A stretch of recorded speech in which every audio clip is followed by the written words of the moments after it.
Okay, I think we're on now. Restream was having a problem, and apparently it's gone now. So hopefully you guys hear me out there. Hopefully I don't hear from back from support chat. And let me get chat back up.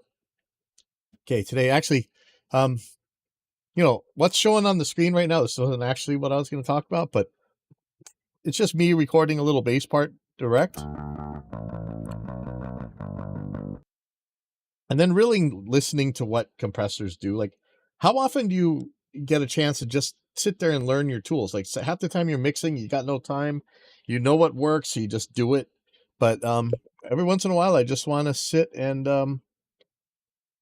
I just want to sit around and hear, like, how do we what does this control do? What does this do? This is Scott Stillwell's The Rocket, which is, I know people are gonna freak out, but it's very much like an 1176 and then some.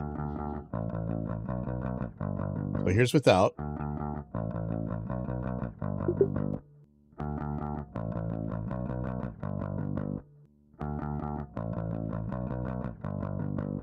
Then if we want to crank it a little bit, dirty it up. Remember, turn that back down so you're still listening to the same volume. It's kind of a real insane squish amount, but you would hear this a lot on bass tracks, so it's not crazy.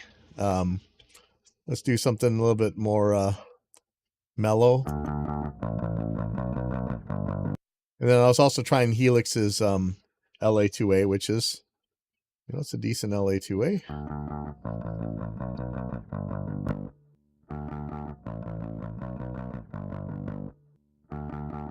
Every once in a while, sit there and play with your tools, because like I say, we get so busy doing the actual mix and then just jumping back to what it is that we normally use, that sometimes it's good to just sit there and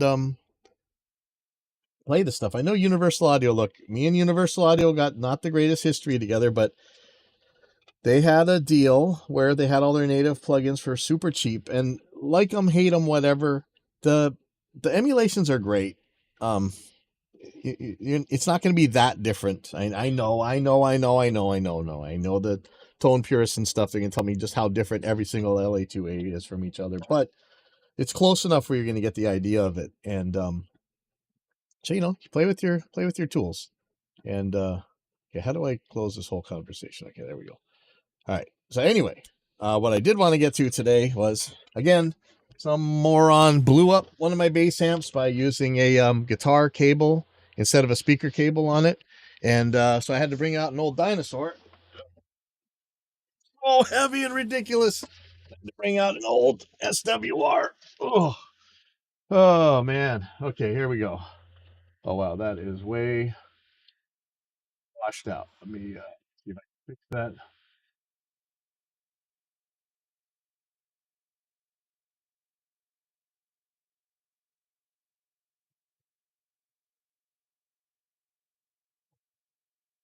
This is an old SWR. I had changed one of the rocker switches because it was actually smoking, but I think I soldered. I left the soldering iron on it too long, so the switch got a little bit messed up. Let me fix this. Too washed out. Let me put it back on.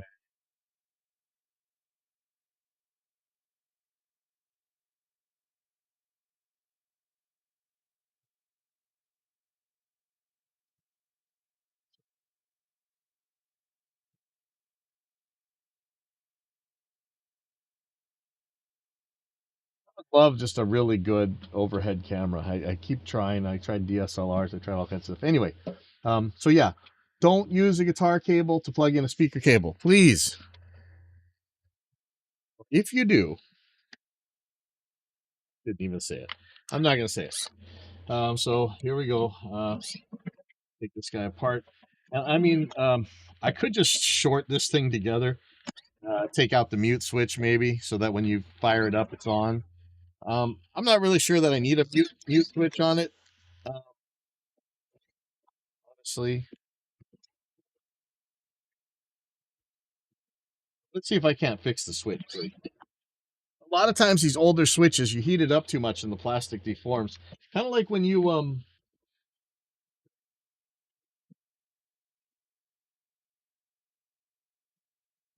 25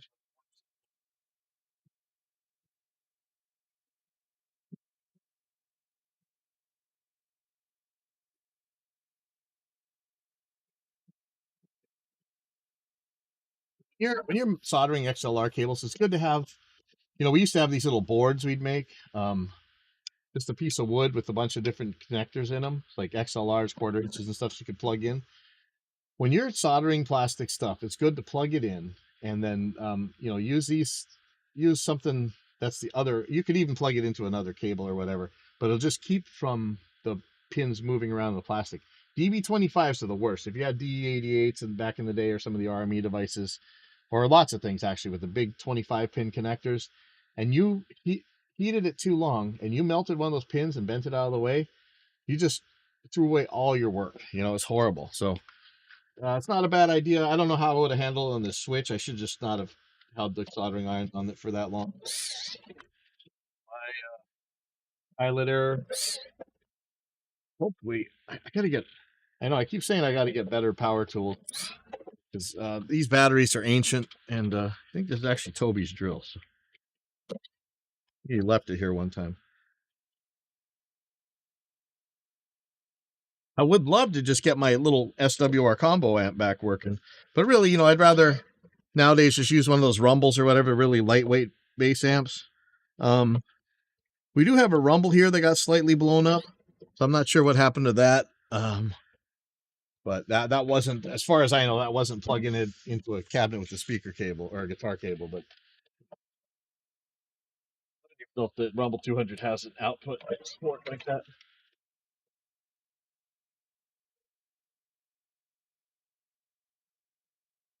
I just rounded out that screw. Not good.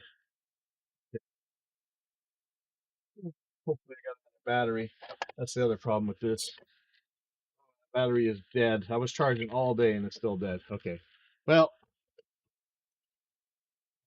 the old-fashioned way with one of these manual tools. I'm a little scared that I rounded this one out.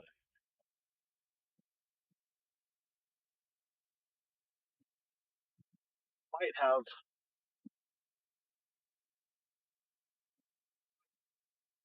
some serious trouble. Let me try a bigger screwdriver. If this is, I think it's the last one too.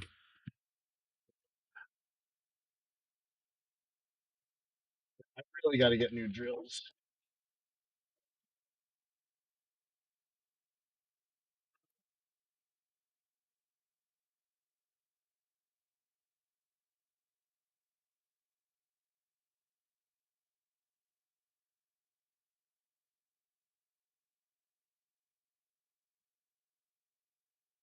What's got a good sound, huh? I guess I could drill out that screw. See, this isn't even where I thought I was going to be. I thought, I'm going to have other problems, not just the problem right here, but it's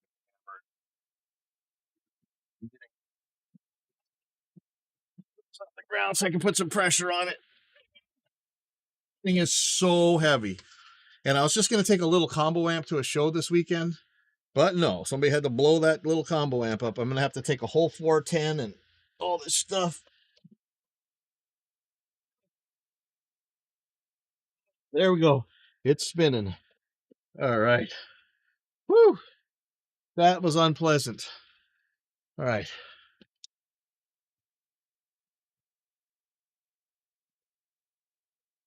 Which in question is this guy. So this one's fine. This one actually pulled off of a different combo amp. Actually, there's another SWR, the one that got blown up. And it won't stay clicked. And I think that's because I heated it up too much. So let's see if I can pop it out of there. At the big studio back in the day, we did have a tool that would squeeze these things down so you could pull them out real easy. You can do it with pliers, you can kind of do it with a screwdriver. What is it? actually a real tool that does this. Myself at the screen.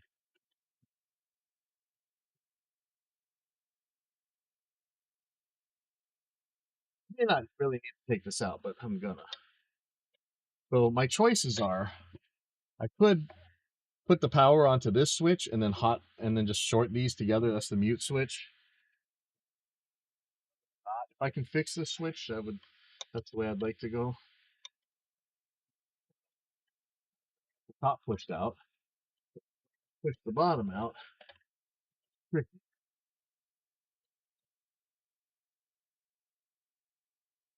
Shoot, to do this real easy and quickly. I don't really deal with this kind of stuff much anymore, honestly. I wouldn't even know how to fix that SWR combo. I think there's a fuse in there that is soldered in that needs to come out, but not really sure yet. Pressure, there we go. Okay. Okay, so first thing I'm gonna do, not using my sponge, I'm using one of these, you guys use these things? I keep seeing people with them. I'm not having good luck with them. I don't know how it's supposed to actually be, but I see people clean your tip like that or something. Look, it gets stuck. I don't know. I don't know how to use these. Are you using these? I'm trying. I'm trying to learn new things. Okay. Um, man, it's just so dirty. I'd so much rather use my sponge. Hold on, let me see if I can.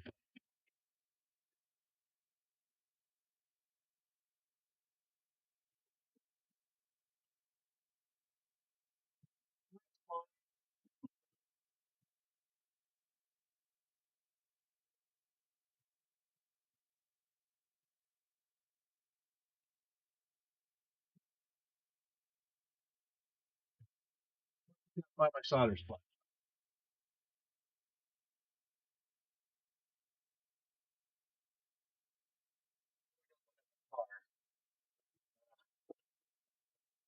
Gonna use this thing. But I don't know. Did I screw it up because it's all pulled out? Like, is it supposed to be all squished together? Do you cut it off? Like, is there too much of this sticking out? I don't know. I don't know how to use these. Somebody tell me how to use this. I mean, I'm gonna cut it off. Maybe that's the wrong thing.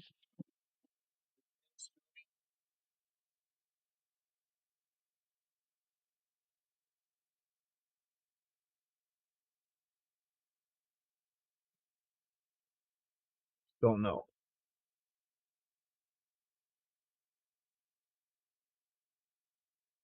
For all I know, I tried looking this up on YouTube. But I didn't get any good answers, so I'm just cutting it off here. Maybe that's what I'm not supposed to do. I don't know.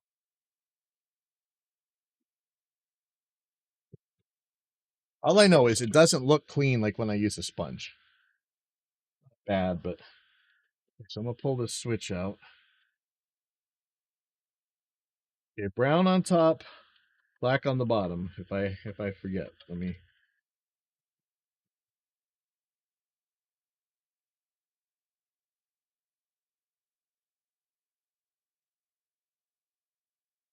Yeah, we didn't have these little handy camera phone thingies when I was learning this stuff, so I think I see why I melted it. So I don't know if you can see this. Okay.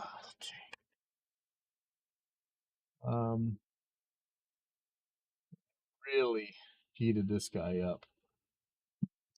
So the switch is pretty well fried. I ordered a bunch of these switches a while back. I'm wondering if I don't have another one someplace. Can I take this apart? I don't think so. I think heating it this much really just broke it, but since it's already broke, so I got two choices. I could short this thing together so it's always on, or I could short the mute so it's always on, assuming that the other switch is strong enough to handle this. So I'm going to heat this up, and it's probably going to get worse, but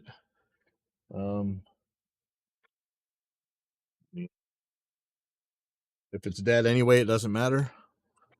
Here we go. I'm gonna hold on to the part that's not going. So I'm going to try and drop. Actually, I might get a solder sucker for this. Don't do this enough anymore, obviously.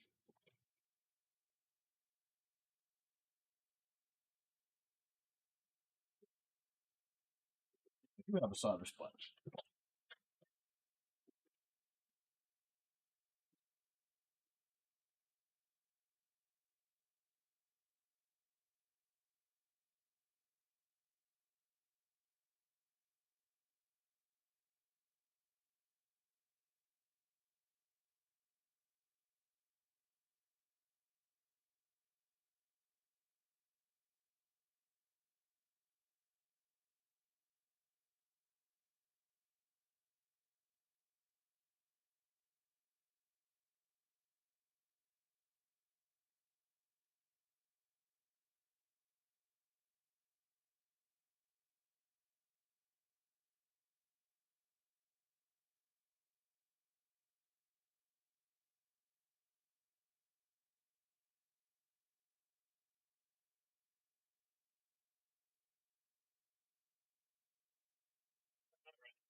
Solder sponge. That's make me a lot happier. Not the greatest, and it's probably too small for this application, but oh, it's so much cleaner. Okay. So heat this up, hit it with a solder sucker.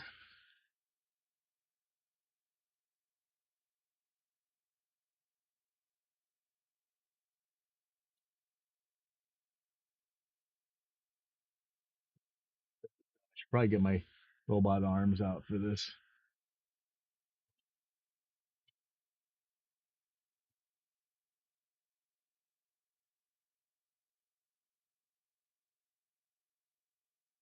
It's weird. Seems like this thing pushed out, and that's the problem. Yeah, see, you can wiggle it when it's hot. That's the problem. I don't know if that's the issue one or if it's the other one. Yep, there we go. Can you hear that click? Okay. I don't know that that's going to work, but that's how it should sound. Let's see if it clicks the other way. That is none too secure feeling, but I think it stepped on some glass. So we shattered some fluorescents last night, and swept it up as good as I could. I just ran out there in bare feet, so piece of glass in my foot. Great.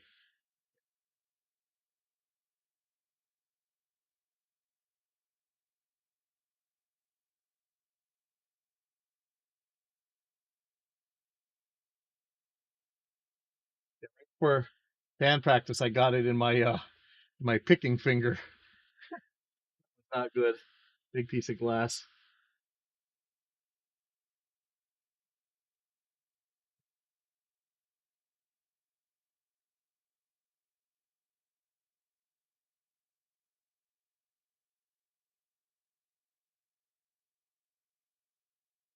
I can't really tell. Okay, well that clicked. It's not great. If it shakes apart or something. If it does, we'll just tape it down. But let's test this switch. Should be using alligator clips for this, but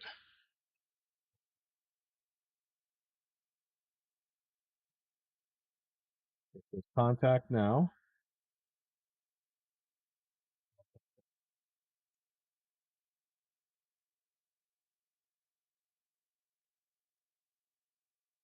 I kind of don't even care if it stays on. Like this just has to make it one show. But then if it ends up working, it's going to end up in that room for a while, so I can get another combo amp in there. I did order some more switches. If this works long enough for the show, I'm kind of scared to put this back in.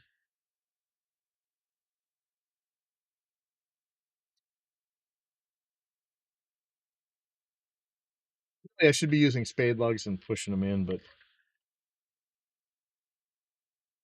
see if I can do this without making the same problem happen again. I wish this was more positive, but I think this should work. If it really doesn't work, I'll just tape it down at the show. and then hopefully by Monday I'll have new ones in. And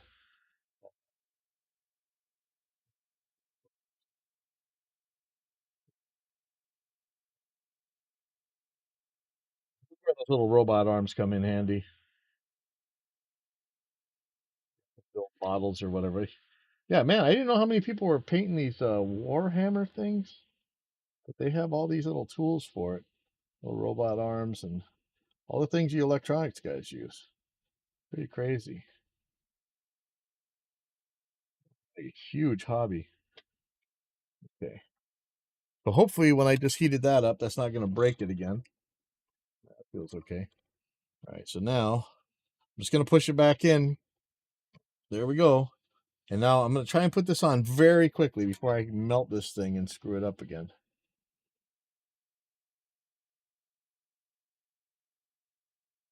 You know, this is the entire current of this amp flowing through this switch, so you can't really chance it. You know, it's got to be good. Oh man, I do not want to cook that cable.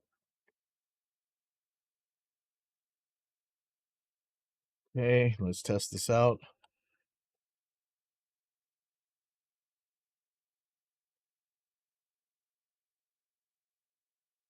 Now, what's a bummer is I don't have a light on this switch, but that's okay. It's not that big of a deal. But the stock one is a lit one.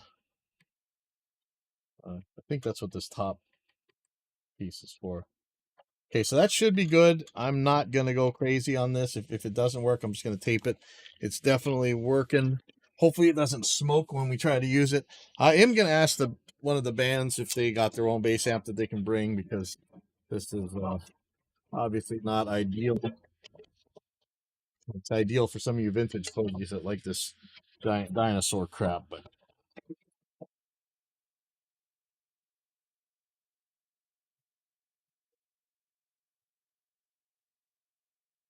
batteries is bad. Can I just get another DeWalt battery? I should go to the hardware store and find out, because if they're cheap, I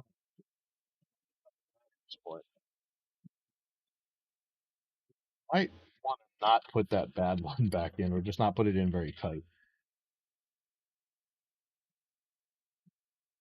Speaking of which, I've been using green Loctite on drum lugs. It works better than the Tama Tension Keeper or any of the other stuff I've tried.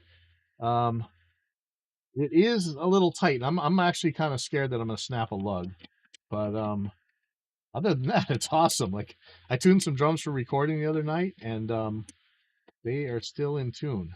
That is one's getting a little bit rattly, but sounds good.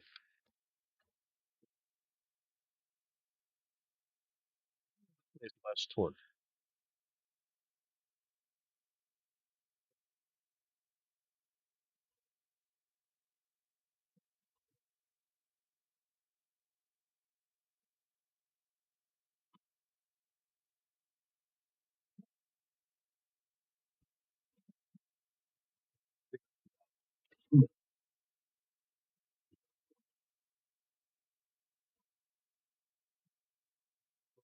Here,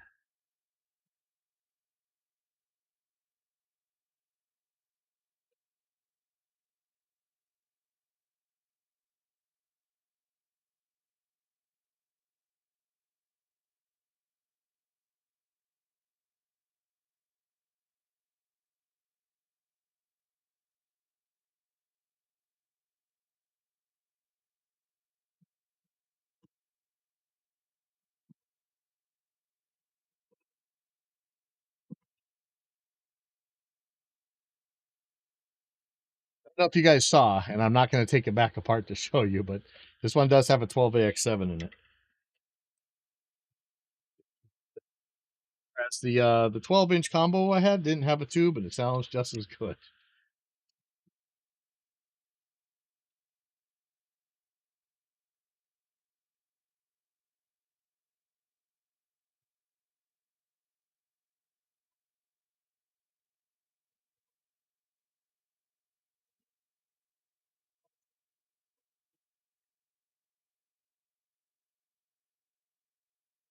For this, I'm going to have you live sound experts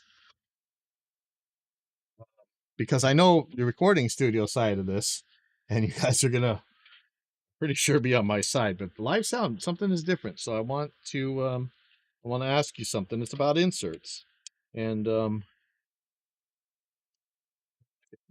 definitions.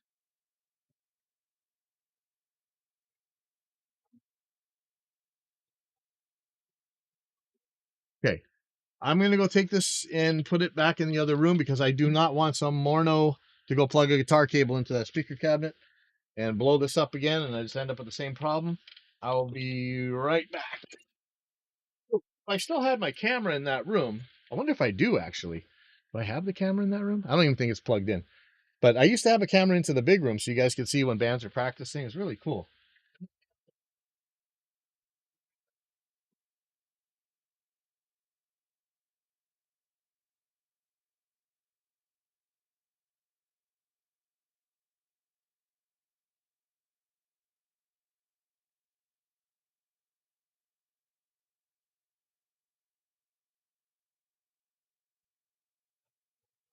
If I need to go work out.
Go.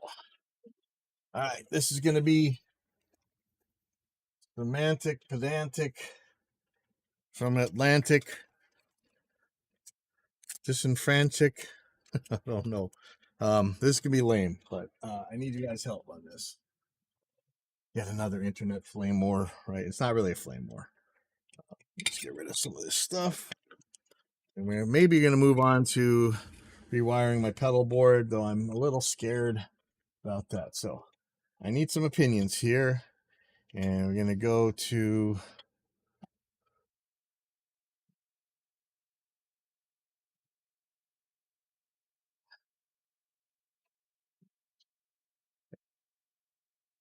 so this is about the Behringer wing that's coming out. And this is about using it with Wave Super Rack.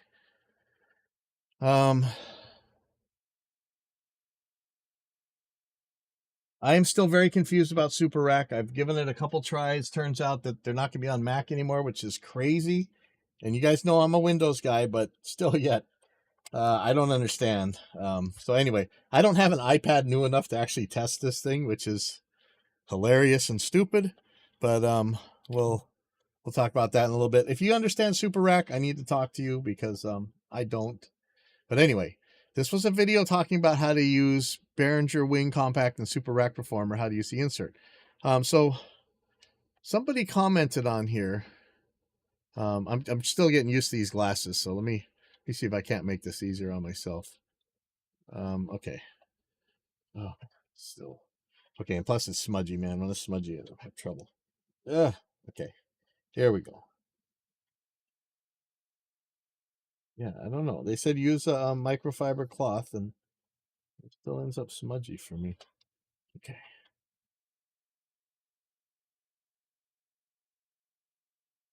So this guy I've been talking to, Jens, he says, I'm glad you demonstrated the correct way of inserting effects processing into a channel bus and didn't go into detail on the workarounds, like sending an input post preamp to super rack and then into channel processing. But the correct way reveals on the major shortcomings that Wing has. Wing only allows external inserts via the effects units, and it has 16 of them. What that means is you're limited to 16 external insert, each of which on top will make that effects unit unavailable for internal processing. Okay, so what he's saying is there's 16 inserts slots, like rack inserts on the Behringer Wing console. I think there were 8 on the X32, and there's 4 on the X Air 18. So I think that they're stereo, and you can I've used on the X Air. I know I've sent one thing at the left side, one thing at the right side. It still has to be the same effect. Some of them have dual controls, so it's actually like almost like you're having 8 on those 4. Um, but so if you're using these inserts, you're giving up those rack inserts unless you can put 2 effects on one rack. I don't think you can anyway. So you'd be giving them up.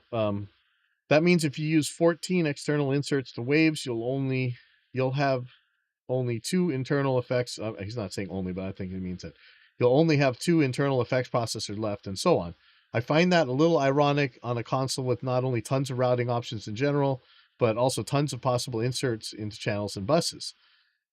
Insert point in channels and buses. I really hope the developers find a way to give us more external inserts. I don't mind doing that via the effects units, but they could give us like 32 or 48 dummy effects units with no internal effects type selectable, only external. Allen and Heath SQ, for example, is only limited by I/O options. Each channel can have an insert, but the Wing is quite ahead in almost every other aspect. So dot dot dot. There's a lot going on here. I've also asked RME if they could give us dummy channels for loopback.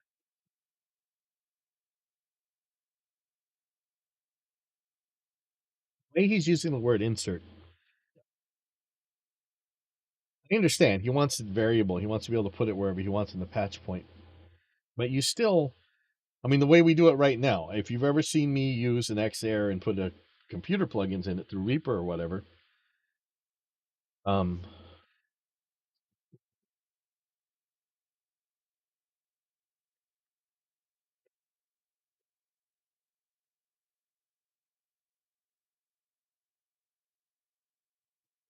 it's so hard to get block diagrams sometimes.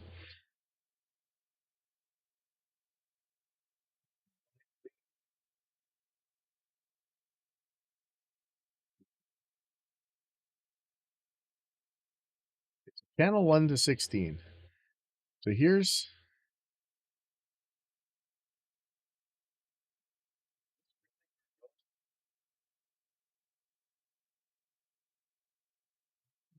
so I'm not exactly sure what I'm looking at here. I'm assuming, see, I'm looking at channel 1 through 16. Okay, so here's the input. Here's a polarity switch. Here's a trim. Mic preamp? It can't be post mic preamp. It's got to be pre mic preamp. This is the USB return. That's the USB send.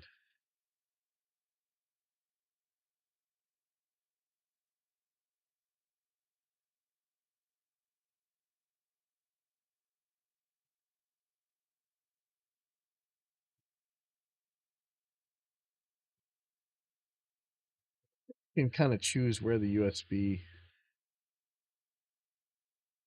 It's where you send the USB from. You can send it at the end of the channel, I think. Let me see. Don't I have X-Air edit on here? I don't have my unit on here, but I think maybe you can do a demo. Yeah, okay, here we go.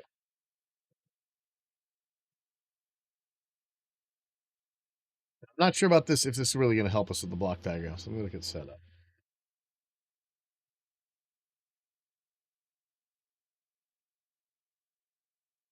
I really don't know this that well, so I'm just looking for here. There's the I/O. Okay, so USB sends analog. I think analog just means the you know what? Let's read this because I don't trust this. Where's is there a help here? Let me pull up an XR18 manual. Sorry about this. But you know, this is how we learn.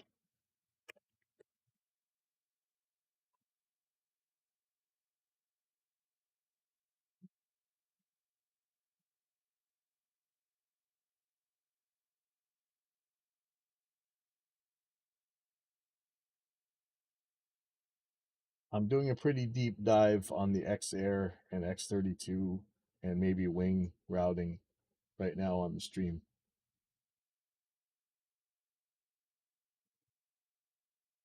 A bunch of guys are training on stuff, so I'm just gonna let them know.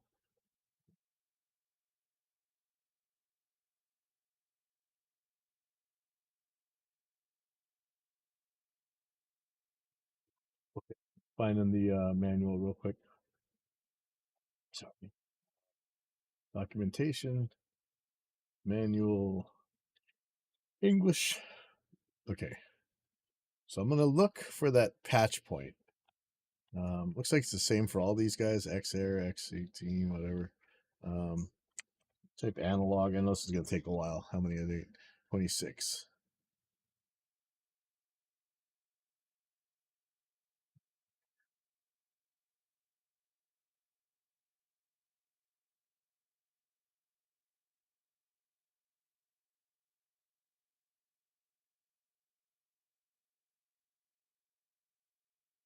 Yeah, routing. There we go.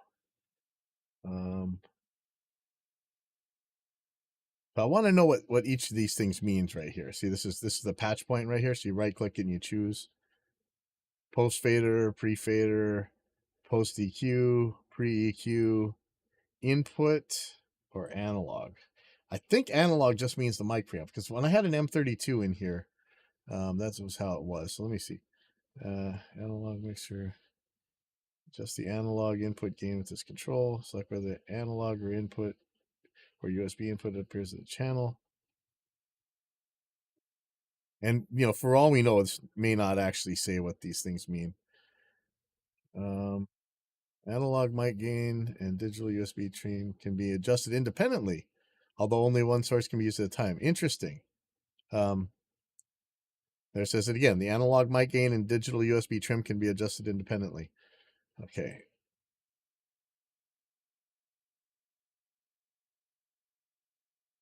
Just looking for what each of these things means in the yeah, you know, unfortunately, it doesn't look like it's going to say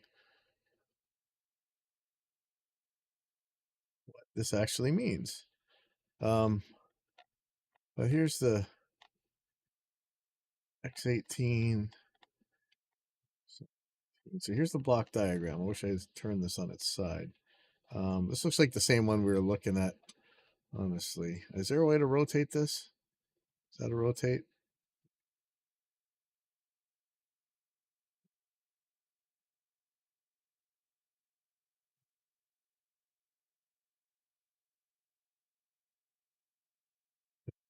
Sorry. Yeah, I wish there was a explanation right here.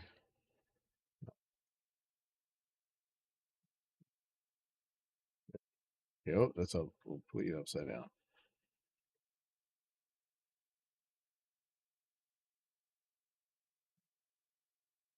Yeah, sorry, I'm not exactly sure how to do this. Okay, there we go. I think this is the same.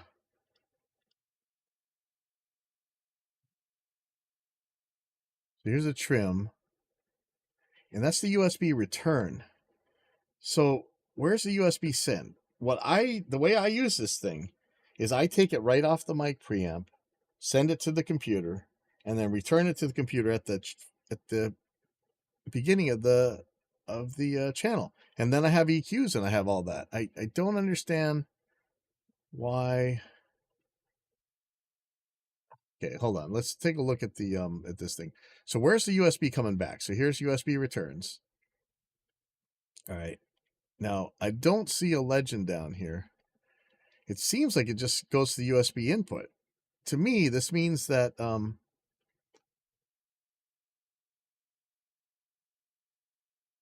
okay, this is why I'm confused. Okay, sorry. If I do a USB send at post fader and I do a USB return at the very input, doesn't that mean it's just going to feed back? I don't think that that's how that works. And in fact, I know it isn't because I do this all the time. So where is the USB send? I see the USB return. See if we can find the USB.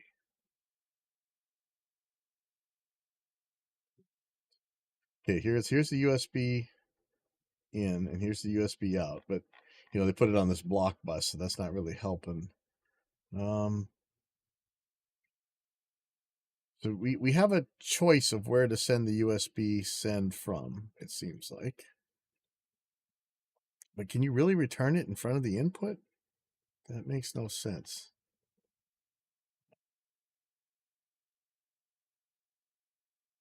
It's here. So this is where the send into the bus. Here's the post fader. So you'd be sending to USB from somewhere over here. Post fader, pre fader. So this would be for like your auxes or whatever. XSend, aux send. Yeah, I don't see where the USB send is on here. And it really looks, you know, if we're looking at this, it looks like you could create a feedback situation. Default signal tap. So if I changed it, yeah, okay, so that makes sense. I'm just going to move analog.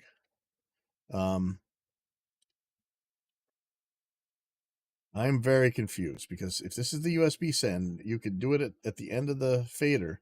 But if you had USB as an input, that would feed back. Maybe it'll let you. I don't know.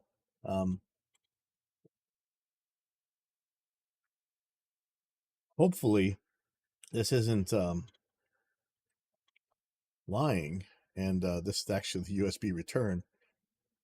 I don't think it is.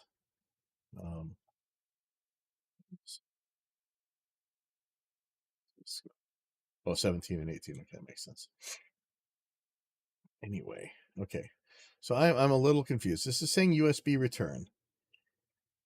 Oh, sorry guys. I would like to see a little bit better of documentation here because this is not great. Let me see if let's just rotate this the same.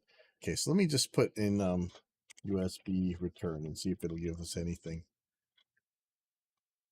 Click the USB button to route the USB return signal to the selected channel instead of the analog input. So yeah, the return is the part that's coming back from the computer like it should be. Turn.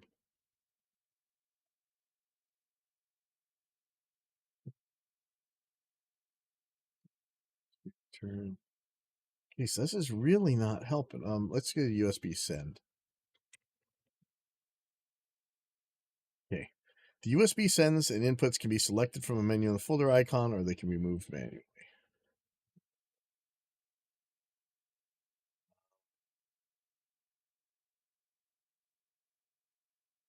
Anyway, all this aside, whatever. The way I'm using this thing is I take the mic preamp, I send it to the computer, I bring it back into the channel before anything else. And that's an insert to me. Let's definition of insert in audio mixer.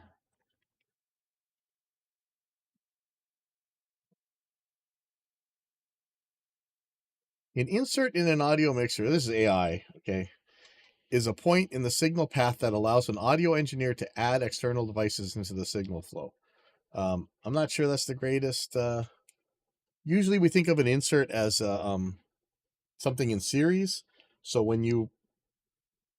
if you patch into that and you don't connect it, you've broken whatever signal was going into that thing. It's not coming out of the channel. It has to go through the thing you're inserting it into, and then it'll come back out of the channel. I'd say like an effect send on an amp, but there are parallel effect sends and there are parallel inserts. Um,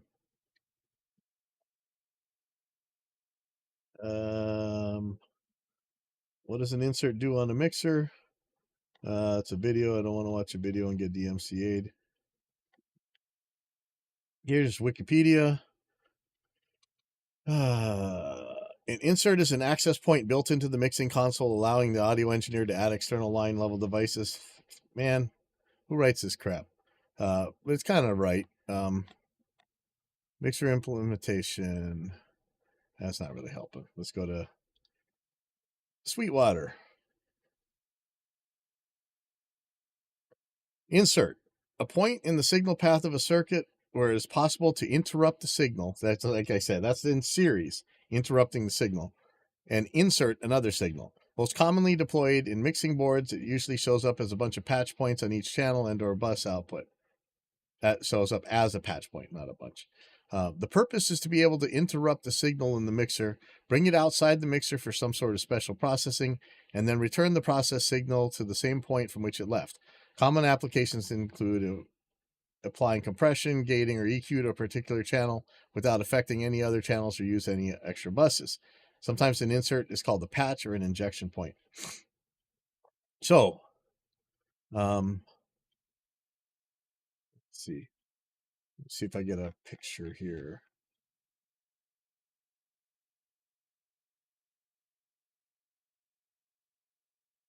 Well, this isn't the best,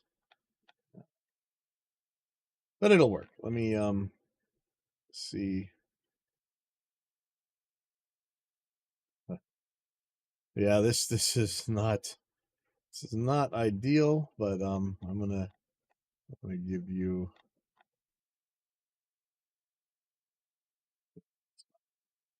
Okay, let me pick something else.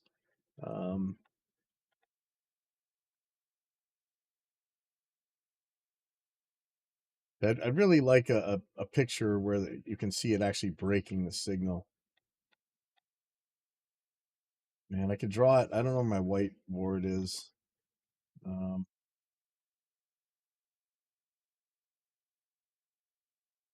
Just like it affects it. So imagine you have a jack and you have another jack, and if you plug in, normally they're connected to each other, but if you plug in, you break that connection, and then now all of a sudden it has to come back, or else you're not getting anything. So anyway, when I do this, when I show you, so sorry about this. Like, I'm struggling to find the correct pictures and stuff.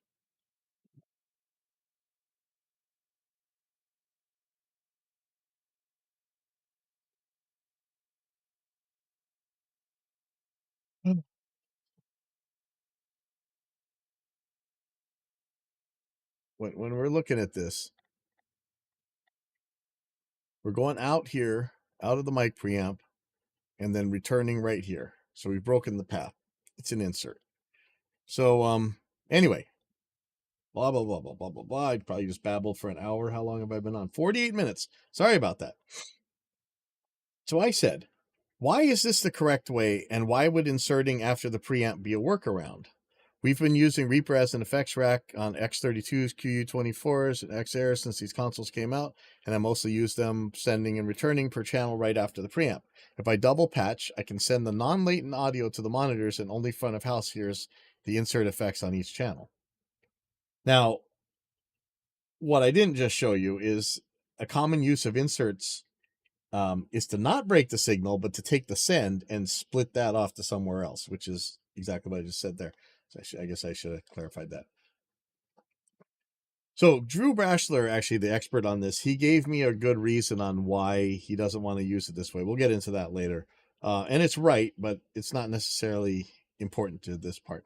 So Jen's answered, because inserting after the preamp, like done on an X32 and so on, isn't inserting. Yes, it is. We just looked at the definition of a insert, right? I could go back to that Sweetwater thing, and if we had to, I probably just made a big old mess of this. The helix.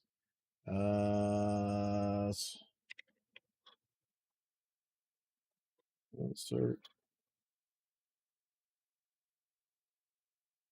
What is the difference between inserts and aux buses? Oh, interesting. Home recording. So let's see. Maybe we'll get some better pictures out of here. So looking at DuckDuckGo, I get some other answers. Okay. I didn't really give a picture here. Inserts allow you to send and receive audio signal to and from the mixer. They can be connected to various processors, blah, blah, blah, blah, blah. To use a signal processor in the inserts, a special Y lead is required, not necessarily. But that's how you do the splits if you do need to use a Y cable. What is the difference between inserts and aux buses? I don't know. I think I need a better picture. Okay, home recording. Sends and inserts. When should each of them be used? Insert signal flow. So here's the track signal. You go to the insert effect. You got to come back and go to stereo output. Send is parallel. Okay, this is not the greatest picture. Should I just whiteboard this?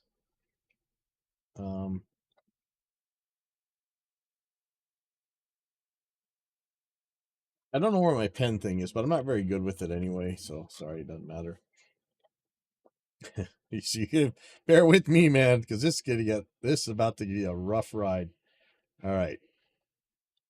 Okay.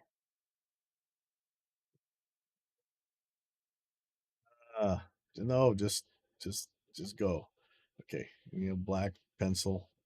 Okay, so here is your signal ground. Here's your signal plus. And we're going to have a switching jack right here.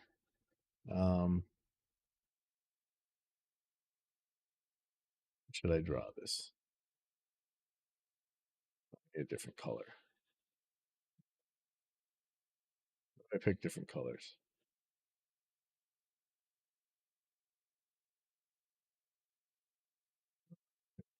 Okay.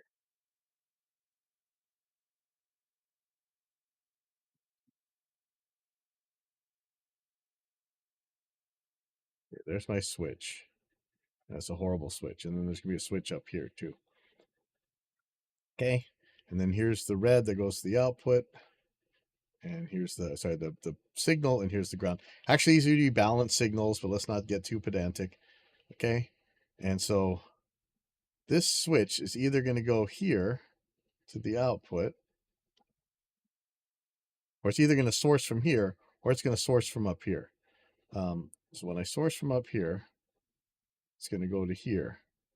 And this one's going to go here. All right. Now this is going to your insert thing. Okay. This is this one's either going here from the insert send. I'm so sorry. This is so bad. I'm so sorry. So this is the send and this is the return. Okay. If this switch is normally closed, if you don't plug anything in here, I'm just showing you like a half normaled one. If you don't plug anything in here, the signal just goes straight to the output. No problem. Plug a cable in here and it breaks. It makes the switch break. And now all the signal goes through here and comes out. That's an insert. That's an insert. So when he says because inserting after the preamp like done on an X32 and so on isn't inserting, yes, it is. If it was, you'd have a preamp control on exactly that channel strip you're working. You do. It's the mic preamp gain. But here you have a preamp separate from the channel strip, which is every single mixing console in the world. No say on further tapping points and so on. It might be the only way on an X-Air, M-Air, but bigger consoles have inserts, which are called inserts without the drawbacks. I don't know what you're talking about. I think he means that this is a fixed insert, so it's not an insert. It's still an insert. This makes the mentioned method a workaround, plain and simple. There's no workaround. If you want to insert at that point, it's not a workaround. That's exactly where you want to insert. So I say it's exactly an insert the way it was on a recording console, or the more common scenario right after the outboard mic preamp, but before the channel faders or send to tape. So I'm not sure what you're saying. It is in line before the channel faders and sends. So to me and any other recording engineer, it's certainly an insert. Now, I think that he's saying something important, so I'm trying to understand. So I said, I'm going to try and dissect everything you said, though, because I am way amateur on live sound compared to recording, and I'm certain you were telling me something I really need to know. I really thought he was telling me something that I need to know, but apparently not. Let me see something real quick.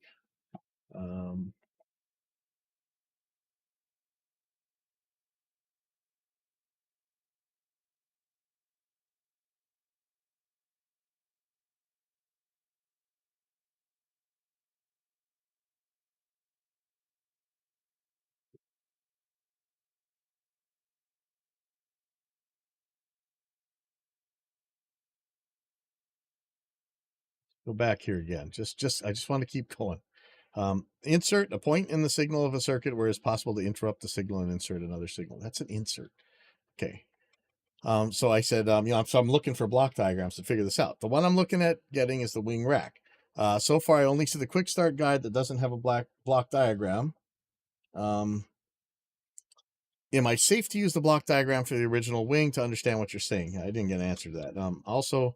Also, I'm not understanding a drawback to having complete flexibility of inserting right after the mic preamp, like in recording. I'm still trying to clarify this. So I ask him, you aren't saying that on the X32 and XAir, no say on further tapping points and so on, right? Because that is certainly not true. You still do have further points you could choose from. You get to still treat it as if it were a regular channel. Are you saying the wing is less flexible than the X32 in this regard? The original wing block diagram doesn't seem to show this. It looks like it has even more routing capables than the X32. So he answers me, no, that's not an insert. Yes, it is. It's a direct out. No, it's not. You could sort of say it is. I don't, if you guys really want, I'll go get into direct out versus insert, but no. You could, yeah, no. It is meant to record the unprocessed signal out of the preamp. Like an insert. Yes, you can configure the insert on some consoles to be pre-EQ and pre-dynamics. Yeah. But here, configure is a magic word, as this is something you can't do with your method. So now I kind of understand what he's saying. He's saying you want a variable insert. Fine, but that's still an insert. And that's not even what I'm asking. I'm trying to figure out why Drew's saying not to do it that way. And we'll get into why that is in a second. Configure is the magic word, as this is something you can't do with your method. It's always after the preamp and before the internal channel processing, which is fine with me. And it will separate the gain control from the channel strip, which is something you might be okay with or you've gotten used to, but you have to see it from the point of view of any guest engineer, half of which won't even understand the concept, and half of asking themselves, what? No real inserts. No, in fact, if they were asking that, I don't think I'd let them on my console because of the inherent drawbacks. I don't know. I just say, look, sorry, it is an insert. I get what you're saying, sort of, but wouldn't want to get so bogged down in pedantic semantics. And he says, name some digital consoles where it says insert on the position between preamp and internal channel processing, where you can't reconfigure this insert to sit somewhere else in the channel strip. You know what? I'm just going to post this Sweetwater thing.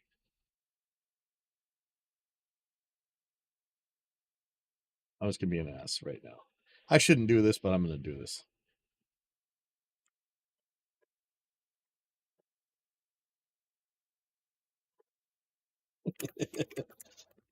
All right, you look, man, that's pretty trollish behavior, and I am okay with it. They said, post the Sweetwater link. It's an insert. Take the L and move on. Okay, never mind. So let me go back. So yeah, I didn't say digital console, but so what if I did? It's still an insert. So I say, if you specify digital, sure, but we've had analog since the 60s where an insert is between the mic preamp and the channel fader, predating even the time consoles had basic tone or even pan controls. Look it up, man. So instead of getting hung up on the word insert, how about the actual point of why it's bad to have a plug-in inserted, for lack of a better word, in the channel path rather than the very limited 16, I think, effects rack slots? So he says, nomenclature is important for the correct understanding of what people try to communicate. Well, sorry, I'm right. It's an insert. Having an insert between the preamp for the first part of the channel processing chain is great if you're working with an old school recording setup or reality, where your multi-track recorder goes in on the insert, recording the preamps on playback send signals into the channel processing without the preamps. If you don't have any processing inside the console, of course, your insert still has to be right after the preamp because there's nothing else. Now, he has a good point here. Let's say that I want to use the channel's gate. And I put this crazy EQ and stuff before the gate, some dynamics processing, a compressor or something before the gate. Now I just blown the ability to use that gate. But guess what? I got better gates and plug-in than you're ever going to have on a console. So, but that makes sense. It makes sense. I'm okay with that. So he's saying if it's not variable, it's not an insert, it's an insert. More modern, still analog recording consoles are usually of the inline type. I like inline consoles. How many inline consoles do you know of right now? Go look it up. But I like inline consoles. I know people complain. They do get a little confusing, but I like inline consoles. There's a second input per channel for the recorder. You can switch with just the press of a button. Again, this makes nothing to do with what I'm saying. With a direct out for recording after the preamps. Not necessarily. These consoles have an insert too. It is not meant for recording, but to bring in additional processing. Bingo, which is exactly what I'm doing with this thing. But sorry, a lot of times that insert send is used for recording. This guy is, I don't know if you can say it's fractally wrong. Anyway, if it is fixed in the chain, which it is usually almost always anyway. It is usually between EQ and aux sends and fader. Not necessarily. Well, most of these consoles only had EQ as channel processing built in, so there wasn't much choice for an insert. It's like he's just backpedaling because he knows you got it wrong. But he's right. The chain, as said, usually goes gate, EQ, comp, because for the gate to work. So he's like explaining baby talk to me. I understand. But so it's true. If you put your dynamics effects, you may not necessarily be able to use that channel's gate later on. I'm okay with that. I would like to have a more variable insert, and maybe the wing doesn't do that, but hopefully the wing does, because that's where I want to put my insert. What they're saying is with the wing, you have to put it, he'd rather use it on the 16 effects Rex. In fact, let's get to that real quick. Okay, so I'll get to here. Drew Brashler, the expert on this, the guy whose video we're watching, Drew gave a reason that you don't have a quick way to bypass if the computer crashes. So he's right. So if you're running stuff in line, which is why I barely do this, and I only do this in parallel because I'm still scared of the computer, even though I'm a very early adopter. If you put that thing in the insert, like I'm calling it, and the computer crashes, you get no signal. If you put it in an insert rack and the computer crashes, Drew has a video where you can make a quick bypass of that effects rack. I think that, and I know you could do this on the X32, that you could make a scene that's all USB inputs and a scene that's all analog inputs, and I could just go boom and pop and switch all back to the mic preamp inputs and bypass all those effects. It wouldn't be optimal, but it would still work. So if something really went bad, bam, you're back. Okay. So I think that's right. So he says, if I'm getting your objection correctly, it's because Behringer so far doesn't allow much flexibility in where they put the send and return to the USB interface. That makes sense, but in all likelihood, that's still exactly where I'm going to use it. Though 16 slots is still a lot for any show I'm likely to use on, so maybe the reliability thing is key. Maybe Behringer will allow more flexibility in the tap point with the firmware update. It's an insert. It's an insert. I'm sorry. Now, I did ask a question to Drew on another video he made.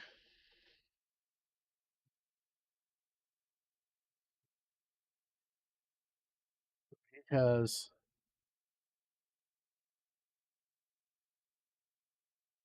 a video. Uninsert. Bypass waves on the Behringer Wing compact with one button. I know it says waves here, but I'm talking about, if we do use an effect in there, and so he's got a scene or a snapshot or something. I think he's got a snippet. I don't know what the difference between these things. I'll learn it if I get a wing. And if things go bad, you press a button on the thing and it snaps it to the other snippet that takes it out of the inserts. I'm not sure if you can recall safe these things or not. Like some channels you would, some channels you wouldn't. I don't know. Maybe you could do it on a per channel basis where you hit the button, whatever channel selected, bam, you're bypassed. That'd be pretty good. We act like people are going to die when we're doing live sound, if something goes bad for 5 seconds, and it's bad, okay, you could get fired, but it's just 5 seconds. I mean, lighten up, Francis. I know I want things perfect, and I'm so scared of feedback. I'm so terrified of feedback live. Like you have no idea. And even then, that 2 seconds of feedback, I know it feels like 5 hours, but it's not.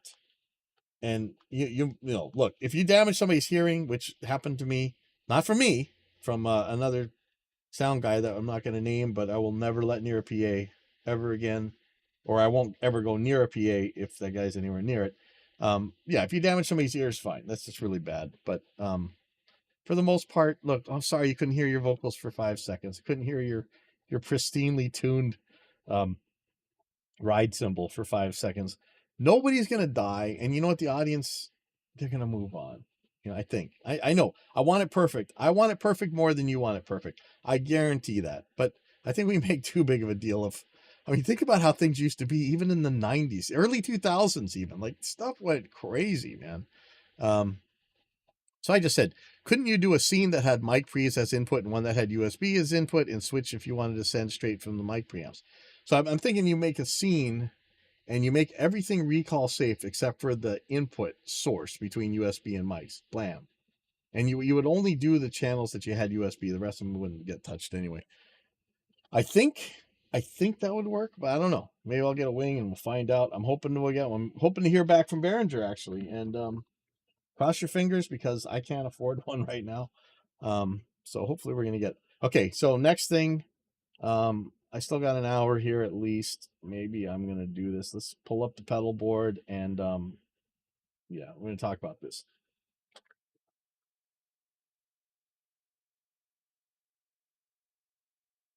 Make sure I'm very caffeinated for this next part.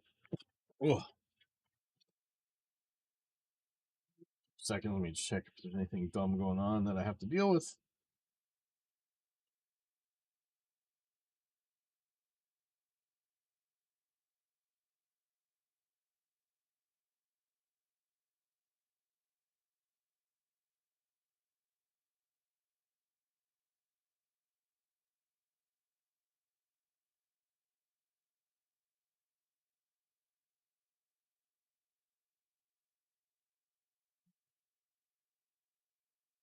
So a lot of you guys are gonna think this is a downgrade, and you're probably not wrong.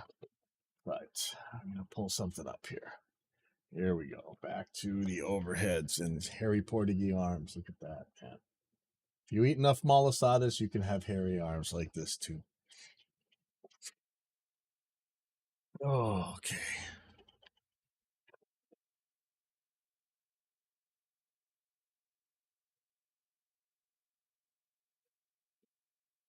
We've had some discussions about this already. Oh boy. Okay. Now, this is ridiculous. The size of this pedal board.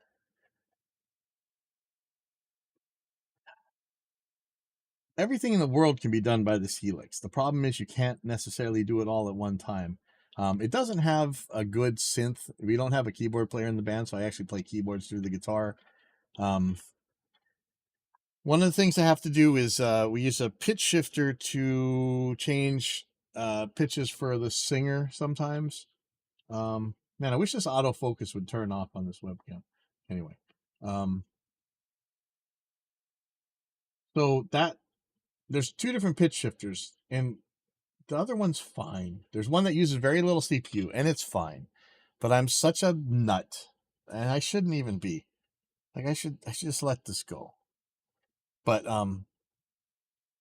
it does have some artifacts that you can hear. Maybe it's not. It's. I mean, you might hear them. I don't know if the crowds can hear it at all. I don't think they will. I think we're obsessing over nothing. Like I was just talking about the live sound stuff. But the better pitch shifting algorithm uses a ton of CPU. So much so that I can't really run the amplifiers that I want to run alongside all the other effects. And I kind of use this thing in kitchen sink mode where I'm doing snapshots.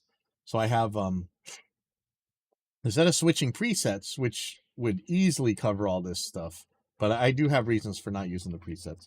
I have snapshots, so I have a 12-string snapshot. It has completely configured compressors, EQs. It's all in one preset. That's why. So it's using a ton of DSP. I can't really fit my amplifiers on here. So if you guys don't know about these profiling amps, like the Tone X's, Quad Cortex, NAM, sort of Kemper, though I don't think it actually does that. What you think? Tone X is, to me, one of the best. Software is horrible. IK is coming out with some new software that should make it better, but it's horrible. But it sounds good. Now I have a full Tone X because you can easily control everything. I see, not as easily as you think. There's no way to see parameters values at a glance, which is horrible. But you got foot switches, which I don't use. I use these foot switches for down here, which is ridiculous.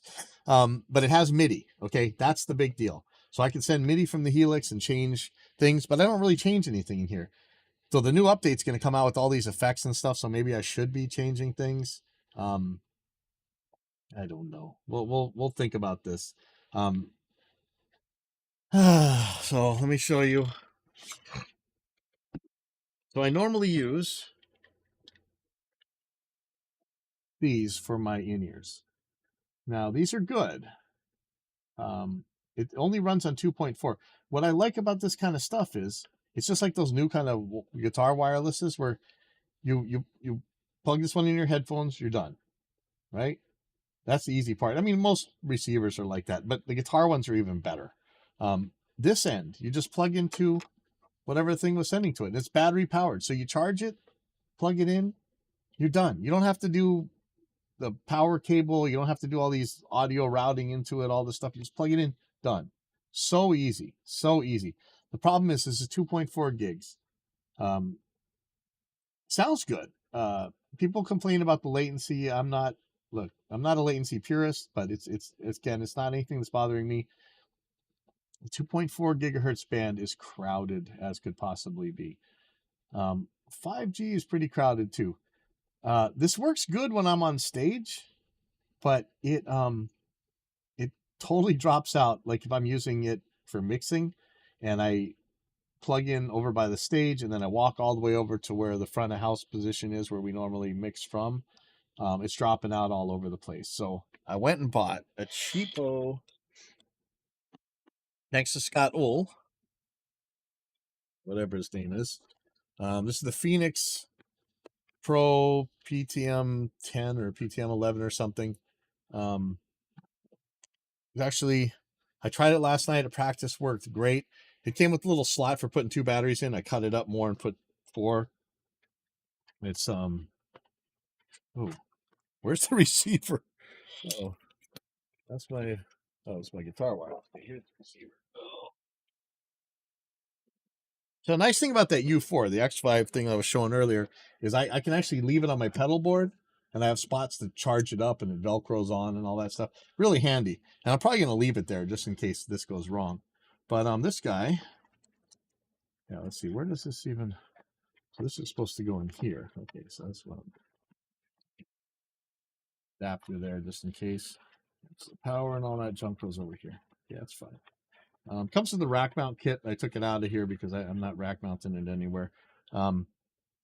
So if I need it at the club, I figure I'm going to carry it in this case. I'm going to use the regular power supply thing here. If I put it in here, I could either use my rack. I do have a power supply, one of those really expensive, whatever, Voodoo Labs power supplies that'll independently power all your stuff. And maybe that would make my stuff less noisy. That's something we could talk about. I don't think that's my noise problem, though. I think that's something else. So that's why there's a noise gate on here. We'll talk about that in a second. But what I was thinking of doing is rewiring this guy because I also have, I really only use 2 sounds on this Tone X, as many as it can do. This guy right here, this mini pedal right here, this Tone X1, this will make the exact same sounds, got the same software, same everything in here. It has some stupid problems. Again, IK is horrible at making the software part of things. But this little tiny thing can fit right here. Done, right? I can get rid of this. I could even put my keyboard pedal over here, but I don't really step on it. I just turn it on once. And then so once that's here, I could actually take these out, and I have some smaller expression pedals. I don't really like them. I like these. They work good. So I was thinking I'll just take this guy and put it right here. Then I'll have this mounted on my pedal board if I need to use it. Now, I'm going to figure out how to wire into it, because I could come, I can come straight out of here. I could take this and put it on a patch here. So I'm thinking, like, okay, when I'm working at where I'm usually working, we have snakes that go out to the stage, but they're only inputs. They're XLR females. So I could put a patch point in here using a male, even though that's really an output, and send it in that way, because it's more likely that that's what cable I'm gonna have if I turn it around through a mic preamp line, right? If I have a proper stage snake, this should be female. So I could wire it up this way that it's plugged in here, and then I'd still have to unplug it. So I got to think about how to. Normally, I'd have it plugged from the headphone output here into here. Can I do that in mono? I think I can, because this is just a mono unit, even though it has two inputs. I could probably run one from here, even though there's nothing on it, and put it in here, and then run one from here and turn down the headphones if I'm not using it. I'm really not sure about that. That's a good question, because I do need to, while it's on this pedal board, normally I'd be feeding it from myself, but sometimes I want to take it from the mix position, and either I put it in my patch point, which I have on the side over here. I have a bunch of patch points, or I just plug it into the back of the unit while it's sitting here. I don't think it's hard either way. It's a good question. So this does have two inputs, and I don't think you can choose between them. I don't think there's any controls on here, really. There's group and channel and sync and power. And I don't think that there's actually anything you can do to choose which of these, because it does have left and right inputs, but I think they're always in use all the time. I don't think there's anything you can do about that. Otherwise, it'd be nice. I'll have one plugged in from the patch point and one plugged in from the headphones. Okay, so when we were talking about inserts before, this is one way you could do this. You could put a switching jack, so that when you plug in here,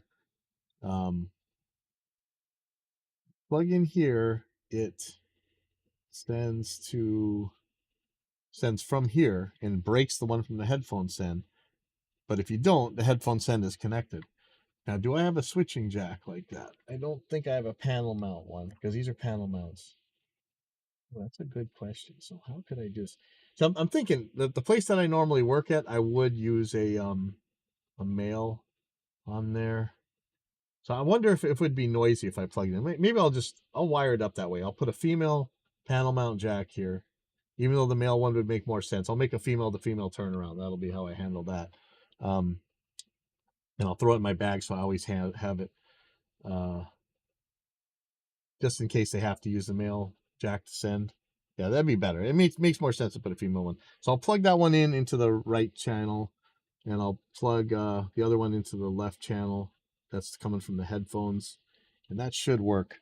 So the big question is this thing actually going to fit? I do have to move some stuff. So this USB right here is from the computer, and it so I can control this with USB, program this, and it's normally the Helix is plugged in. I don't have anything else plugged in normally, because there's an issue we could talk about Helix corrupting its parameters, which is it's driven me nuts, and we've gotten nowhere figuring it out. So I got to power this. I do have another power supply that'll work. I'll probably have to hot glue that in. But I do have that Voodoo Labs power supply that could power all these, and honestly would probably be less noisy and less trouble. I wonder if I should think about doing that. But let's first of all, I'm just going to pull the Tone X1 out here. Let's see. Let me make sure these stickers are the right color. So right now it's the wrong colors. I want to color code these correctly, so we know what these are. This is actually going to go to the Tone X1 eventually. So white is going to be input and blue is going to be output. So I put little color tabs on here. It really helps. So this thing's backwards right now. So let me fix that real quick.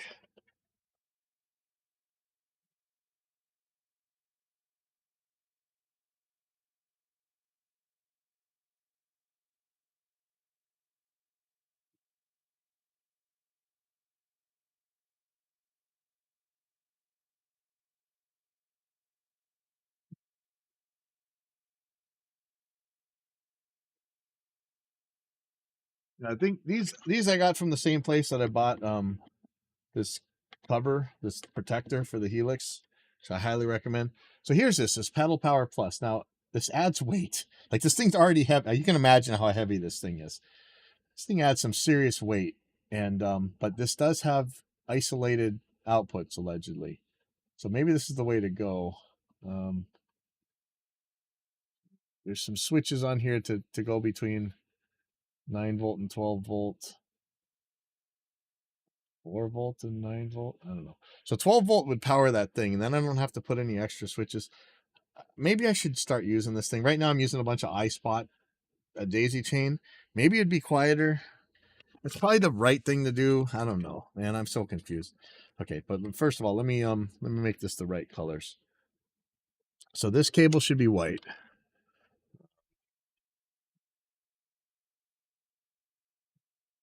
Dot ones.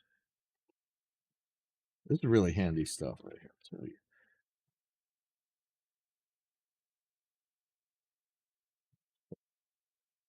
I should order more of these. I think it's Gear by Cebu or something like that. Really cool stuff. So this is supposed to be the white one. The input. The other one should be blue.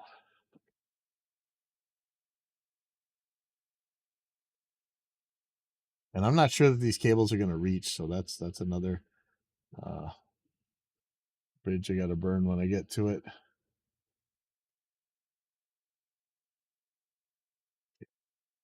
This one's for the switch, so that's going to come out. That's just, I know even though this thing has switches, I use this one to go up and down.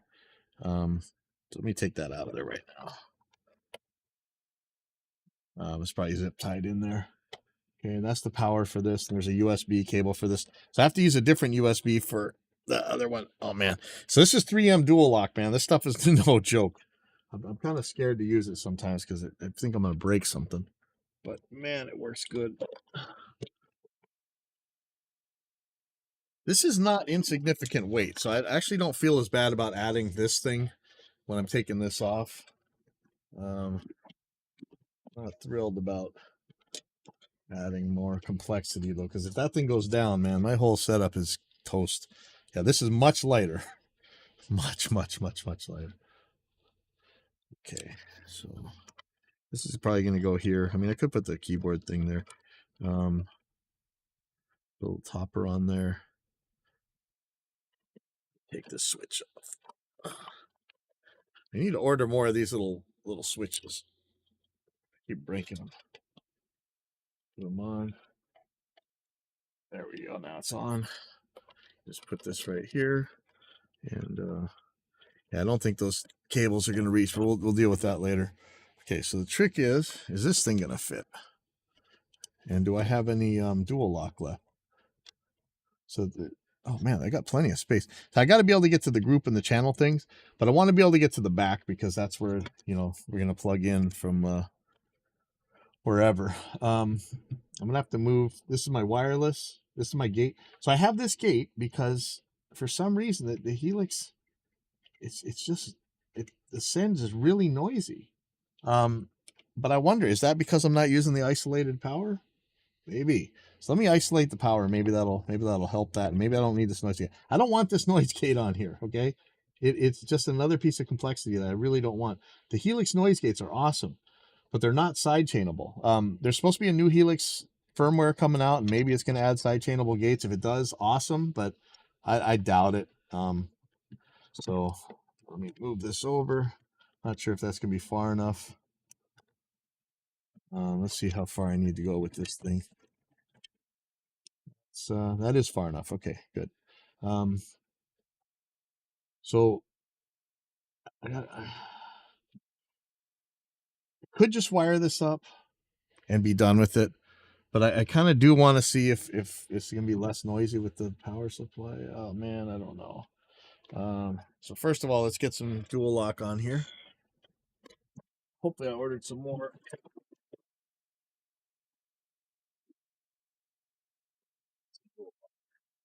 Okay. Good finish. Putting it on the edge here.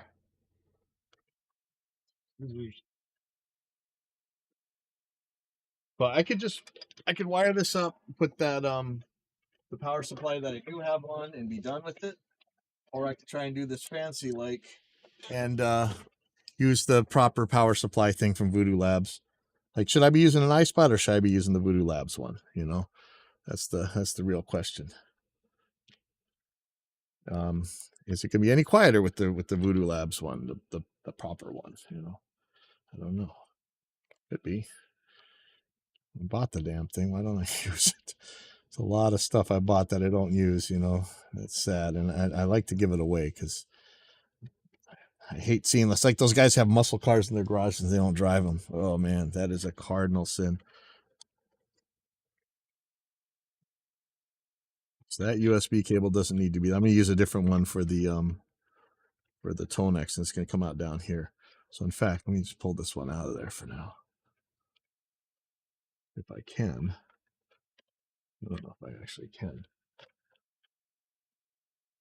And then the Tonex software's firmware update's going to come out, and I'm going to be like, oh man, I got to put the full Tonex pedal back in there. Somebody did have a video on how to use MIDI with the Tonex one, but you had to put like a dummy phone up there and stuff.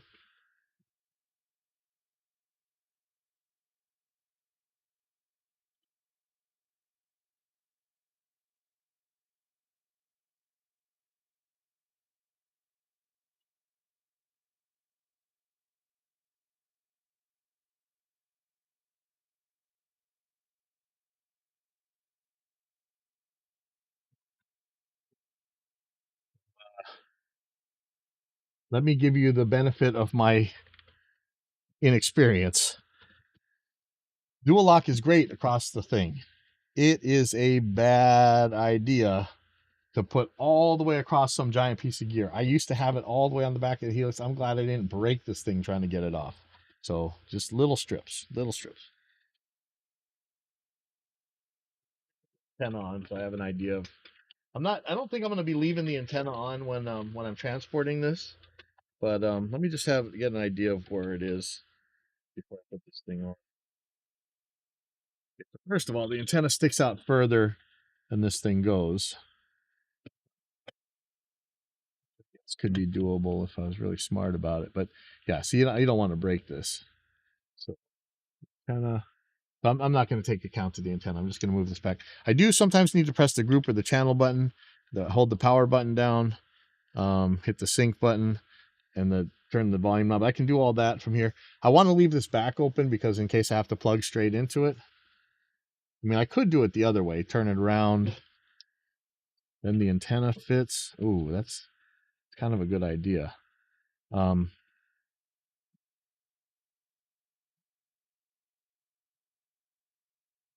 Sticks out a little bit. Maybe I could move. No, I can't move this pedal back any. I mean, maybe it'd fit in the bag if I pulled this pedal back. I don't think so. Man, that is actually nice. You get the whole thing down, put it in the bag. Yeah, I'm hitting this. If I put the skinnier piece in there, I'd be done. But maybe the antenna doesn't work as good here. I don't know how often I'm gonna need to get to these controls, but I can tell you that if I do it like this, I can see the I can get to all the buttons if I have to, and I can see the display. I'll travel without the antenna. You put the antenna in the bag, but I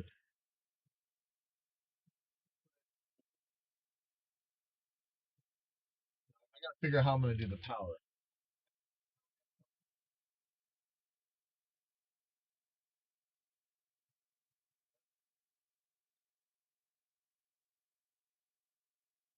Side. No.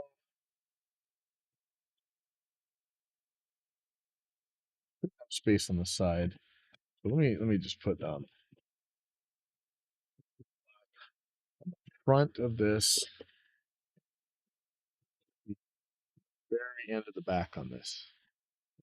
That'll give me a lot of variability. And like I just said, don't put it all the way across, but I might because this is easier.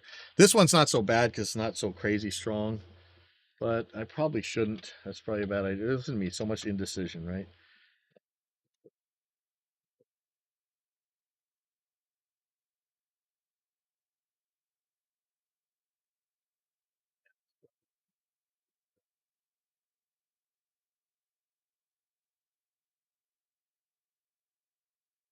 Not 1,000% sure how I want to wire this. So I guess it matters like if it's going to be noisy if I wire it with it always plugged in, and I got to make some turnarounds because like I say, I guess you could stick a bunch of mic cables together, but you always want to make it super easy for the sound man. So that's my question. Do I put the male on the end or the female on the end? I should probably do female because that just makes way more sense. But I can see it's a plus or minus either way. I could put both and then wire them together, but I don't think I have any jacks left over because I'm using one for power. I think it's a 4-space. Yeah, I'm using one for power, one for FR, and one for um, PA send. So I only have one extra. I could get more. And then the other question is, do I really want to use the proper power supply thing, or do I want to use these eye spots all in a line like I have been? I don't know. I got to look at the manual for that thing too. Okay, so let me put this on.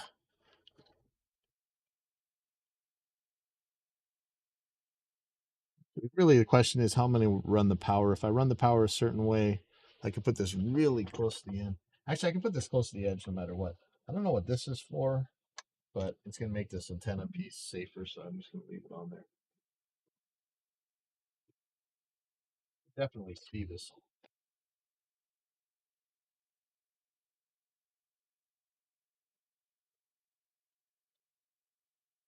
These cables are going to go somewhere else. I don't know. I should be for the. Why did that just happen?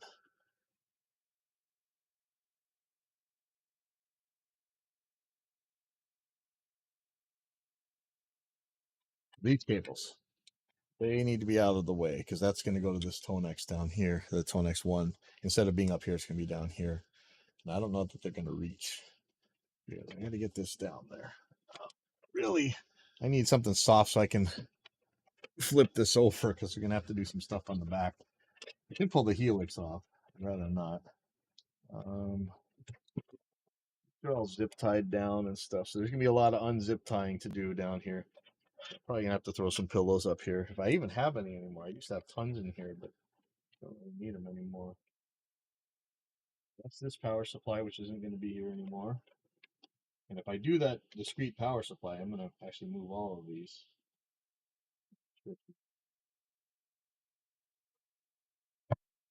You put dual lock down, it's down.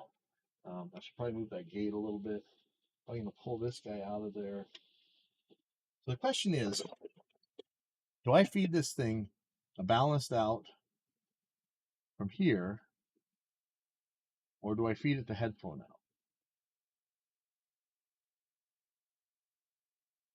Probably safer feeding it a single balanced out.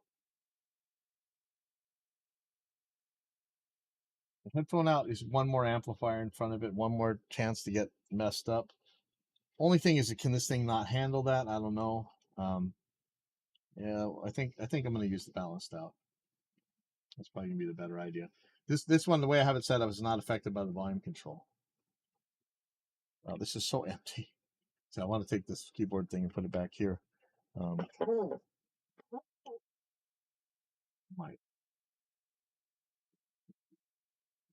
I'm really thinking. So these are my USB power for These are for that U4 for the X5 wireless. This is for my wireless transmitter for this thing. So I can charge everything up from my my pedal board. Now I have a power strip in here, which is kind of ridiculous thinking that since I do have that power supply and I shouldn't use a power strip at all, but it actually is useful for me. Um, I think I would plug my power strip into the power supply and leave what else is on here still on there, I think. The scary thing is thinking about the bottom of this thing. Whew. Okay. So this wire comes from my power strip. If this ever went bad, I'd be kind of in a lot of trouble. There's a power strip hot glued underneath this thing. I mean, ideally, you would. What power do I need? I need to power this. Everything else is powered off of these. Oh, yeah, that's the other thing. Okay. Um, all these ones are plus on the outside. I do have reversal cables. This guy is plus on the inside.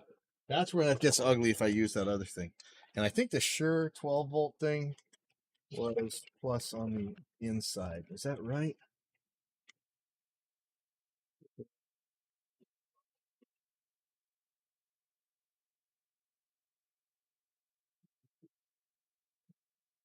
My What happens when you get old? Actually, these things are hard to read. Um, this thing is plus on the inside. All the other ones are plus on the outside. So do I have those flipper cables still? Because that's a bad thing. Okay. I think these blue ones from Voodoo Labs.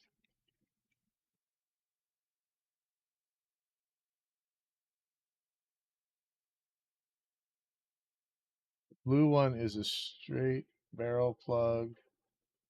It's 2.5. I think actually this is a different size. But I think I have some polarity flippers. Okay, 2.1 is the standard. 2.5 is the skinnier one. I swear these are the same size. Hold on.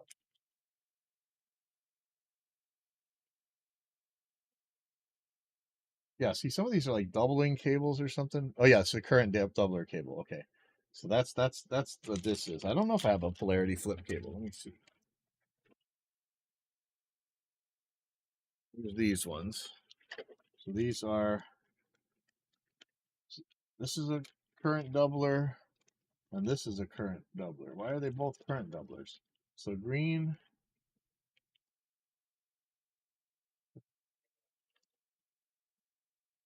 Yeah, what in the world? I have like two different current doublers. Why do I have two different current doublers? Do I even need current doublers? I don't know. See, now I'm confused. Maybe I'll just use the Shure one.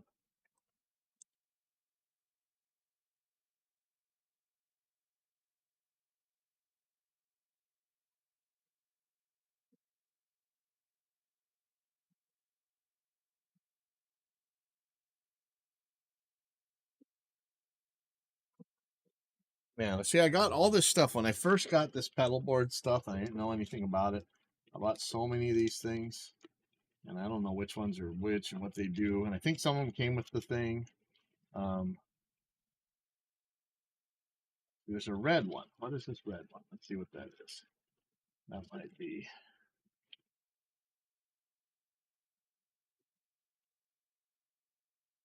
Okay, so this red one. What's this do? Let's put out the multimeter. Oh, I just dropped my HX1 or Helix Konex pedal. I hope it's okay. Yeah, see, I need way more space. Multimeter out. Take a look at a regular one if I can find. Like I got so many of these, I don't know what's what. These are all connected together. The blue doubler. something else. I think this is a regular one. Sheesh. Look to outside to outside.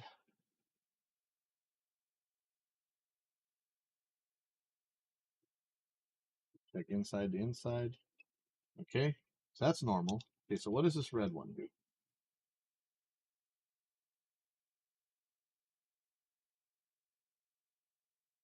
No connection to the outside. Let's try the inside. Okay, so this is a flipper. Okay.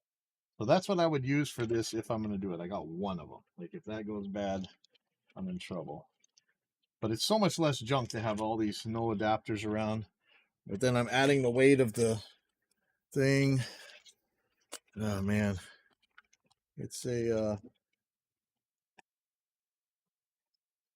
really one of them things. A 6 of one, half a dozen of another. Where is that? Okay. So I'd be coming in here. Oh yeah, that's the other thing. I don't want to make a big mess. So I'd rather have this pulled in somewhat. I don't want this sticking out. Right? I don't think it's, yeah, see, this is going to be sticking out. Unless I can put this in a different way. Okay, so I'm going to get some pillows. We're going to flip this crazy thing. I'm going to take off what I can right now, actually. I should take off like everything that I don't need plugged in right now. These ones are colored wrong. I should color them right.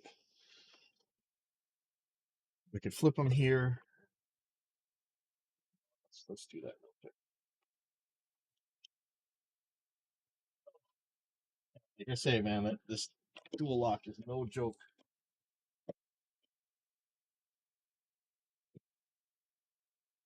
Oh man.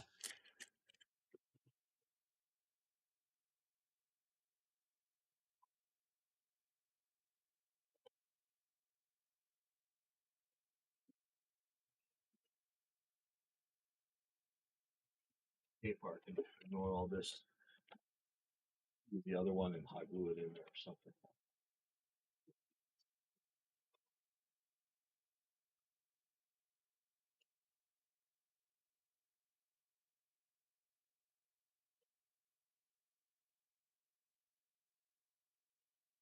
I don't know how that happened. But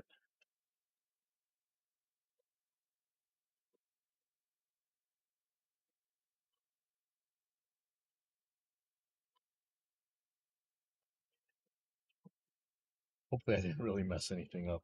Um, yeah, the other thing is, man, I don't like that. That should be coming in through here. I wonder if I can do that. Maybe I can clean that up. Um,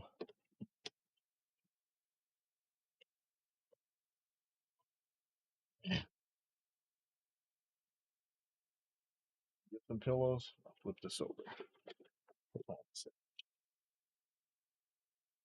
Okay.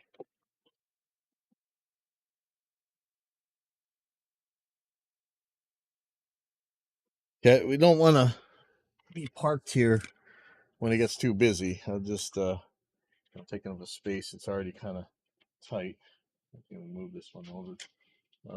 So I may go away and come back, but let's see. I want to flip this over and take a look.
how good an idea is it. I think these pillows shed.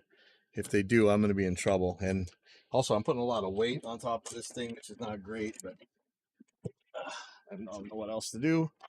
It's worked so far. Um,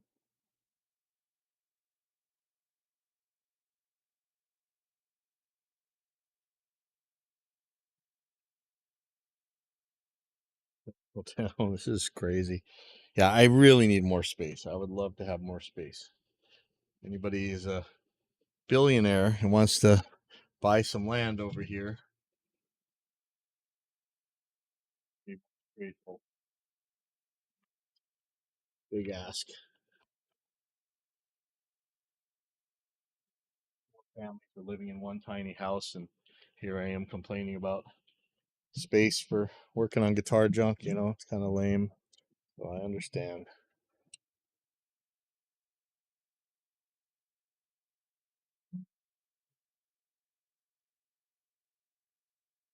Oh, and the other thing is, do I have a female panel mount XLR? I think I do. Oh, hopefully this is safe for this gear. Okay, so look at this crazy mess down here. This I think is the eye spot extra. See, I've hot glued this eye spot in here. I don't even know if I can get it out of there. Um, my USB power, I think. The other one's going to be USB sends that go into. Oh yeah, here's the USB sends. They're actually on this. No, this is the USB power. This is the USB that comes in. So I need to leave that one be. I do want to take out one of them. When the one's going to Tonex one, then I have to put a USB C into here for the Tonex one. Sorry, I keep getting them confused. Um,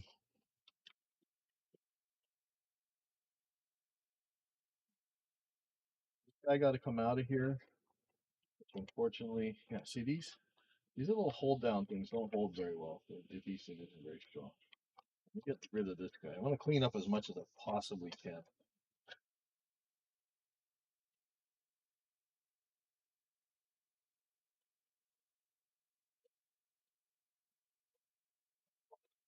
All these bummer. Little hold down things really don't hold down. Let me just throw a zip tie through. The other question is, can I pull that power supply back so that the um, IEC cord isn't going to be hanging way out? And I do have a right angle IEC. That'll help a little bit. Let me get rid of the stereo guy. Well, that was for the foot switch. Don't need that anymore. Okay, so this is the eye spot. So let me pull this up. So the way this goes in here,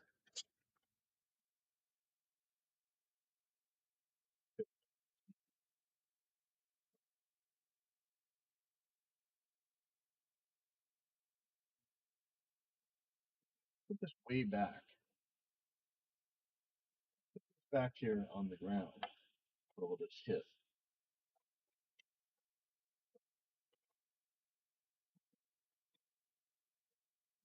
That USB, leave that USB port there. That'd be great.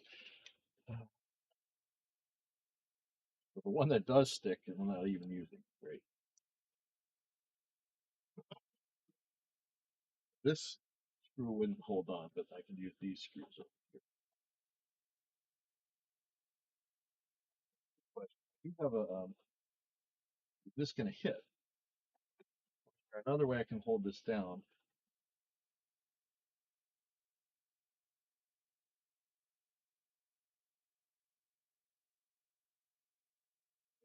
Power here.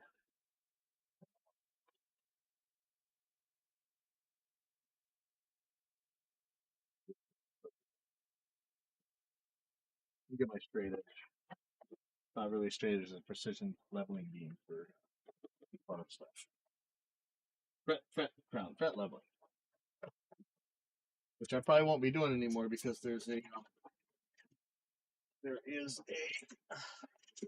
whatchamacall machine here, a Plek, and they did one of my guitars and it's crazy awesome. And so I never want to do it again myself. Just use the Plek. Try to straight edge. and it's hitting. So that's not going to work. Okay.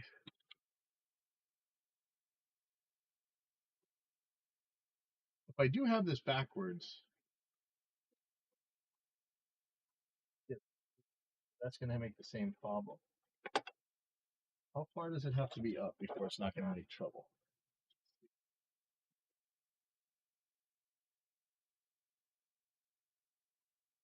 Clears by like a millimeter. That's not great.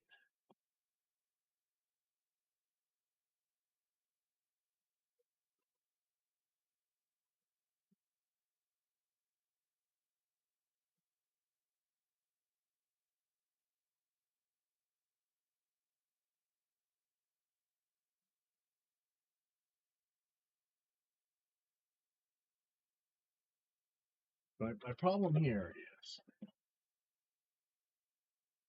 I got to plug this thing in. So if it's up against here, it's going to be sticking out. This wouldn't be so bad. I could stick it out and bring it around. Let me look at what right angles. I do have a bunch of actual angle IECs somewhere.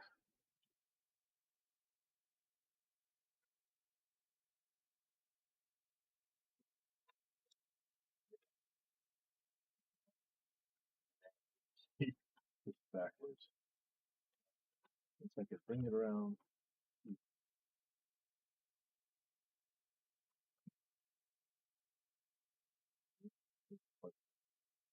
Not that bad. Still got to move my USB connector if I do. It's gonna stick out. Not exactly flush. Okay. Okay. So if I turn this around,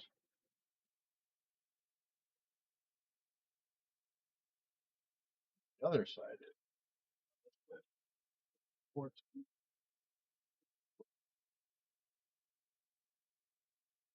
Either way, it sucks. This way it sucks less, I think. Oh wait, this is how it would be.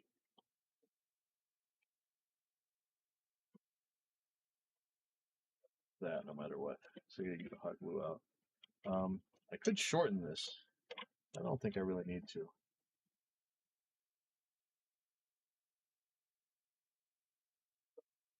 Every time I don't want this to be stuck, it falls right off. I don't want to rip it because it's USB stuff. It could break pretty easy.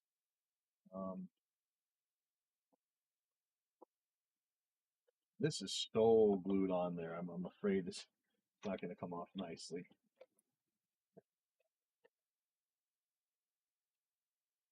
This thing is so fried from so many times I hit it with the hot glue gun. But it looks like if I have this here, I'll find someplace nice to put the USB stuff. I can come around here. Done. It's actually nice. Like I said, it adds weight, but I'll live. Okay, so let me get this USB cord out of here. I could shorten this. I really could. I have some of these right angleable ones, but this is probably the right way to do this. I know it adds weight. I don't want to add weight. It's already heavy. I did take some weight off. I am going to take some weight off these cables actually. Get the hot glue gun out.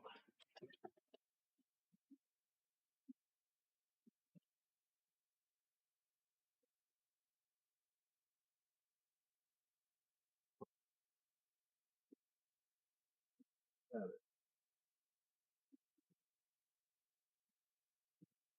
Using it the other day.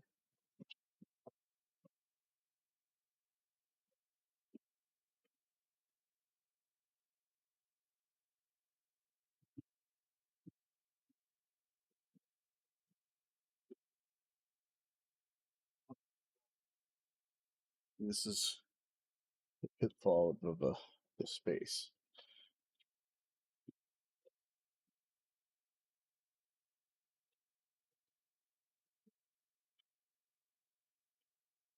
Man, it really would be easy just to add that power supply in here, but if it's gonna be quieter, maybe I don't need that noise gate. That's what I'm really hoping, which is probably a fool's errand. But I heat up the glue gun. I'm gonna pull this out if I can. It's not gonna be easy. That thing is very much stuck on there. Maybe I'll put a new end on. So the other thing I need to find out is if I have a female panel mount XLR, which I know I do in the other room, but do I have one in here? I really don't want to take it out.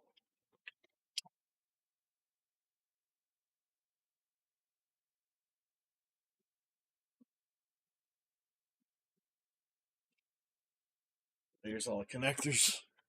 All right.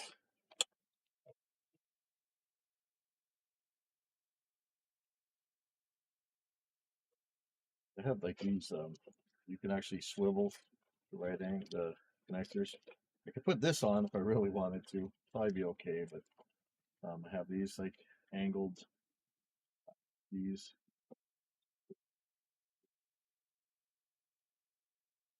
I really do have a lot of options here. I have these ones, which are make your own right angle thing, but they stick out pretty far. Yeah, that's kind of ridiculous. I got the correct right angle one right now. Oh, okay. So here, this isn't switching though. I do have panel mount 1/4 inches. If I had a switching one, I really think maybe I'd do something else. Power con. Right, so this is for power. That's what I have on the side for right here for powering my FR. That's what that plug is. Angle. So I need to make some female to female XLR turnarounds. That's for sure. So here's a female, brand new one. Okay, here's a female. So it's not brand new, but I definitely want to carry some turnarounds. What I should do though is just use mono. This one looks like in better shape. Use some mono ones that way, because it really is only tip sleeve. So if I send a, I think I'm okay carrying the balance. Okay, but I'm looking for, look at these barrels for speaker connectors. What I'm looking for is a female panel mount. And I know I have one because I think I pulled one off of the room over there. Unless I pulled a male off. Here's another, here's more panel mount, 1/4 inches. Am I looking for anything else in here? Maybe I should make 2 turnarounds. That's another brand new one.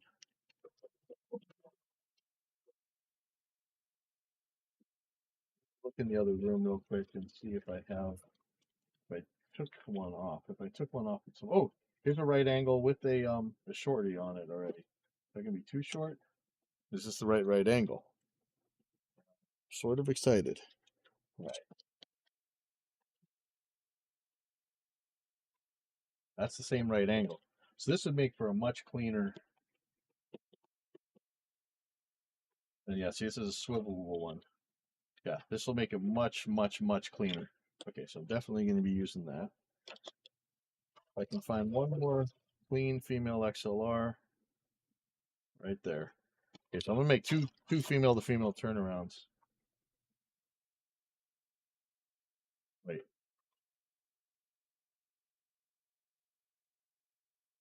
I want a male to male turnaround, sorry. Because I want a female panel mount. Now can I put a female? Oh, I don't think so. I think I need a female panel. But I don't need female to female turnarounds. I need because this is gonna be female. So I need male to male turnaround. That's a little trickier.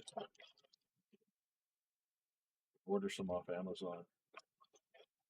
They'll be here all the time.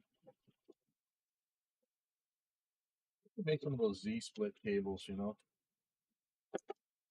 Some pots. That could go in my guitar parts.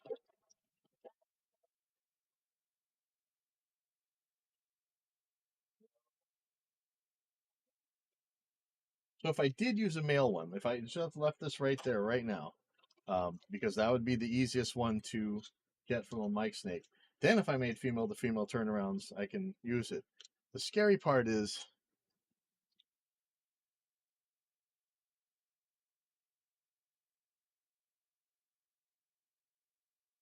Yeah, I don't think I'm gonna. I need to find a. I need to get the mail turnaround, so I gotta order those. And I don't see a female panel mount in here. It should be female. It should be female because it's an input, and that's just proper.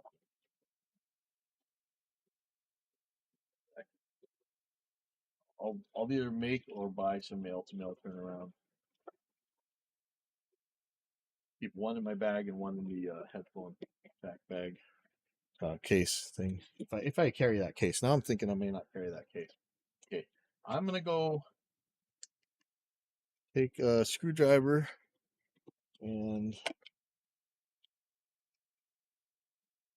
the right size. Now that I have all the screwdrivers out, they're probably under the pillow and I can't get to them. Probably gonna run out of time here, which is okay.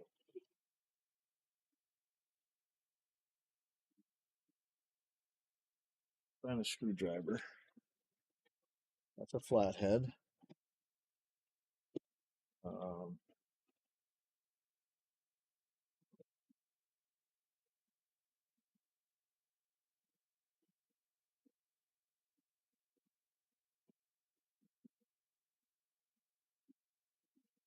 this is the screwdriver I'm looking for.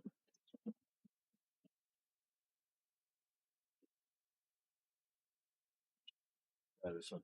Okay, I'm gonna run in the other room real quick. I'm gonna see if I can get a female panel mount out.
Okay, that was painful, but I've returned with the panel mount XLR.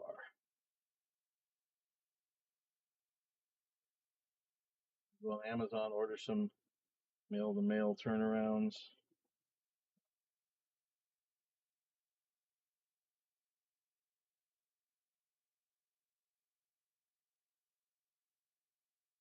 The scary thing is, this is so unreliable. You have my whole power supply is on one thing. If this uh, power strip ever goes out, I'm in trouble. Carrying the USB power to actually, that's not that important anymore. That's going to be this. Hopefully, I don't forget where it is. You guys saw, so you can tell me. This guy up and see if we can't get. Might not be able to. This is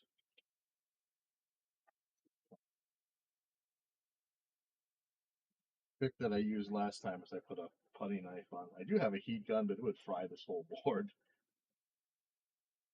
I had a putty knife and I put it, heated it up.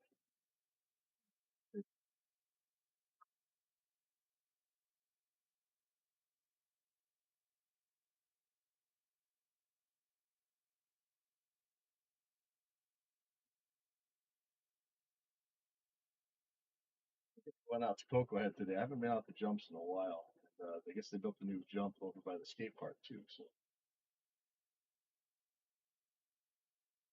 I think I was just going to go to Kyoto. I went last night, but man, it gets dark early now. So yeah, in fact, if I go, I got to go pretty soon. Get this out before I go out. It takes away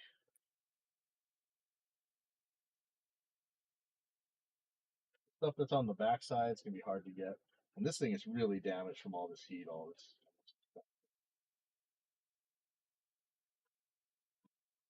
Get in where you fit in, right?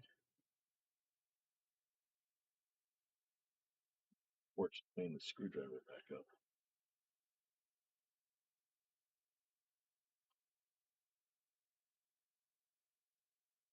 Get it started somewhere.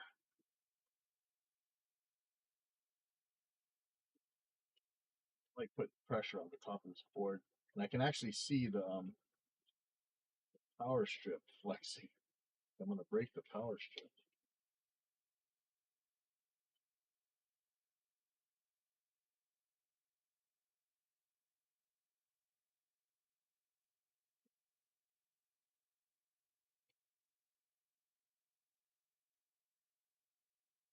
Yeah,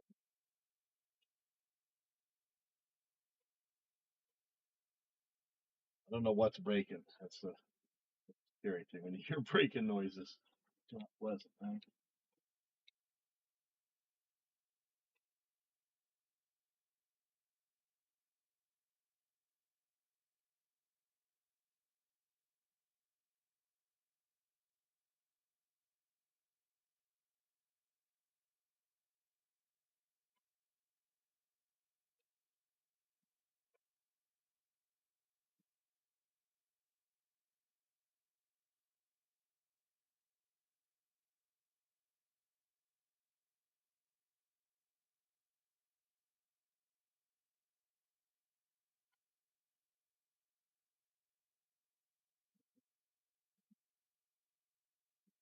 Most stable platform to work on.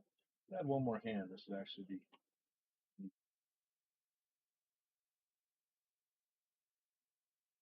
I should be using the soldering iron to heat this up instead of a hot heat gun.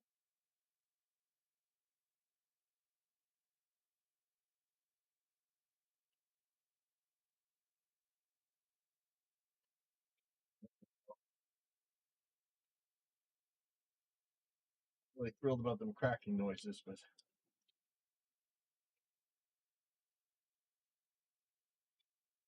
I can hold it off long enough for it to cool down, then that part won't be glued anymore, right?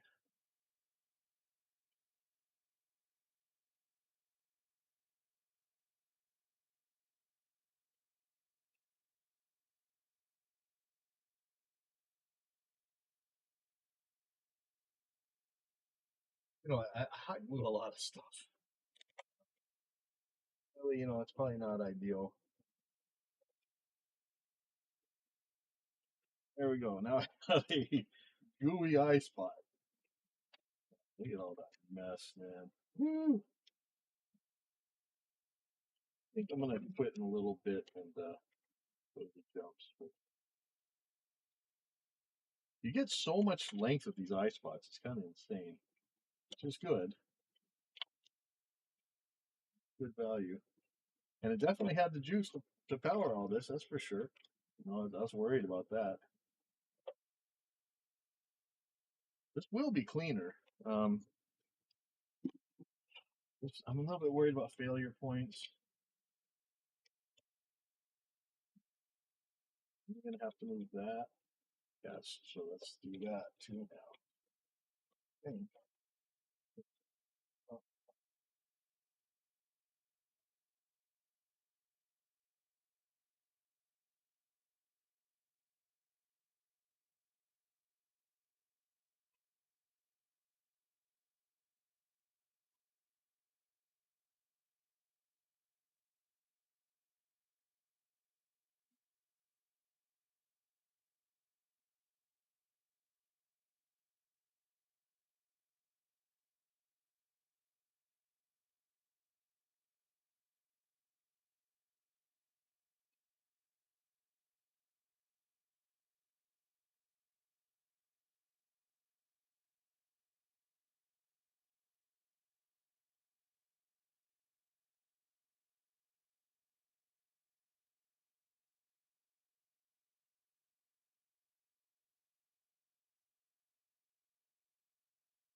What's that for? Oh, I didn't see.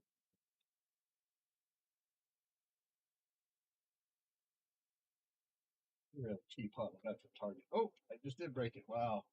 Okay. I don't know if that I broke it. It's not going to work, but I definitely split the. Huh. Why is that? Why is something?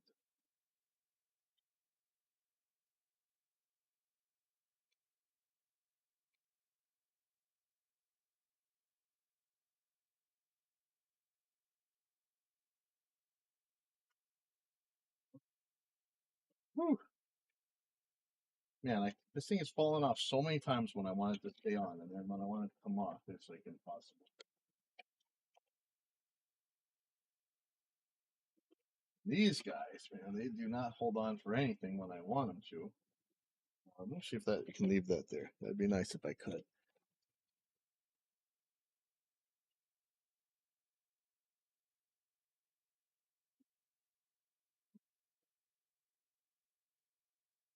Build one on the side. Maybe I had this really far over. Yeah, there's no way that was that one.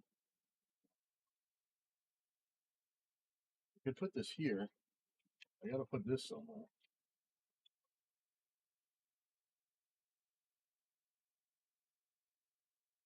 I mean, I could put it on the edge. Is there any reason not to?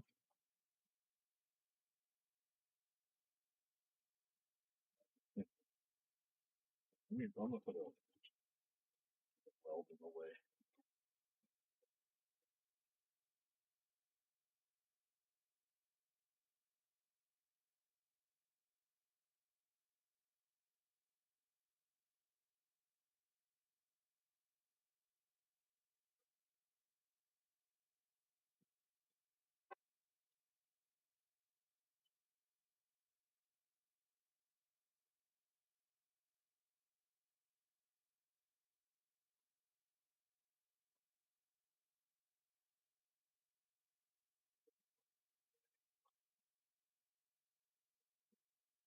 Up here where it bites.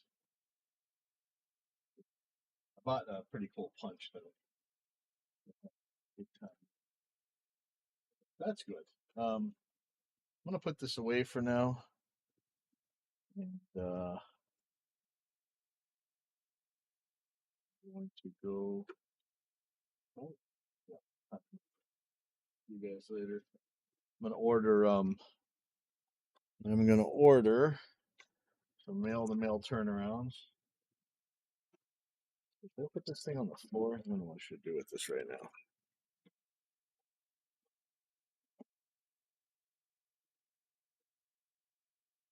Put this on the couch.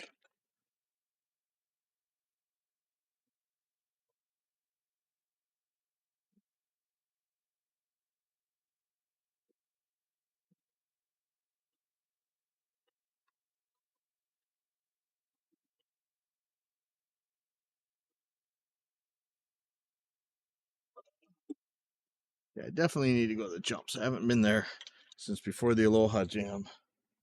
So, whew.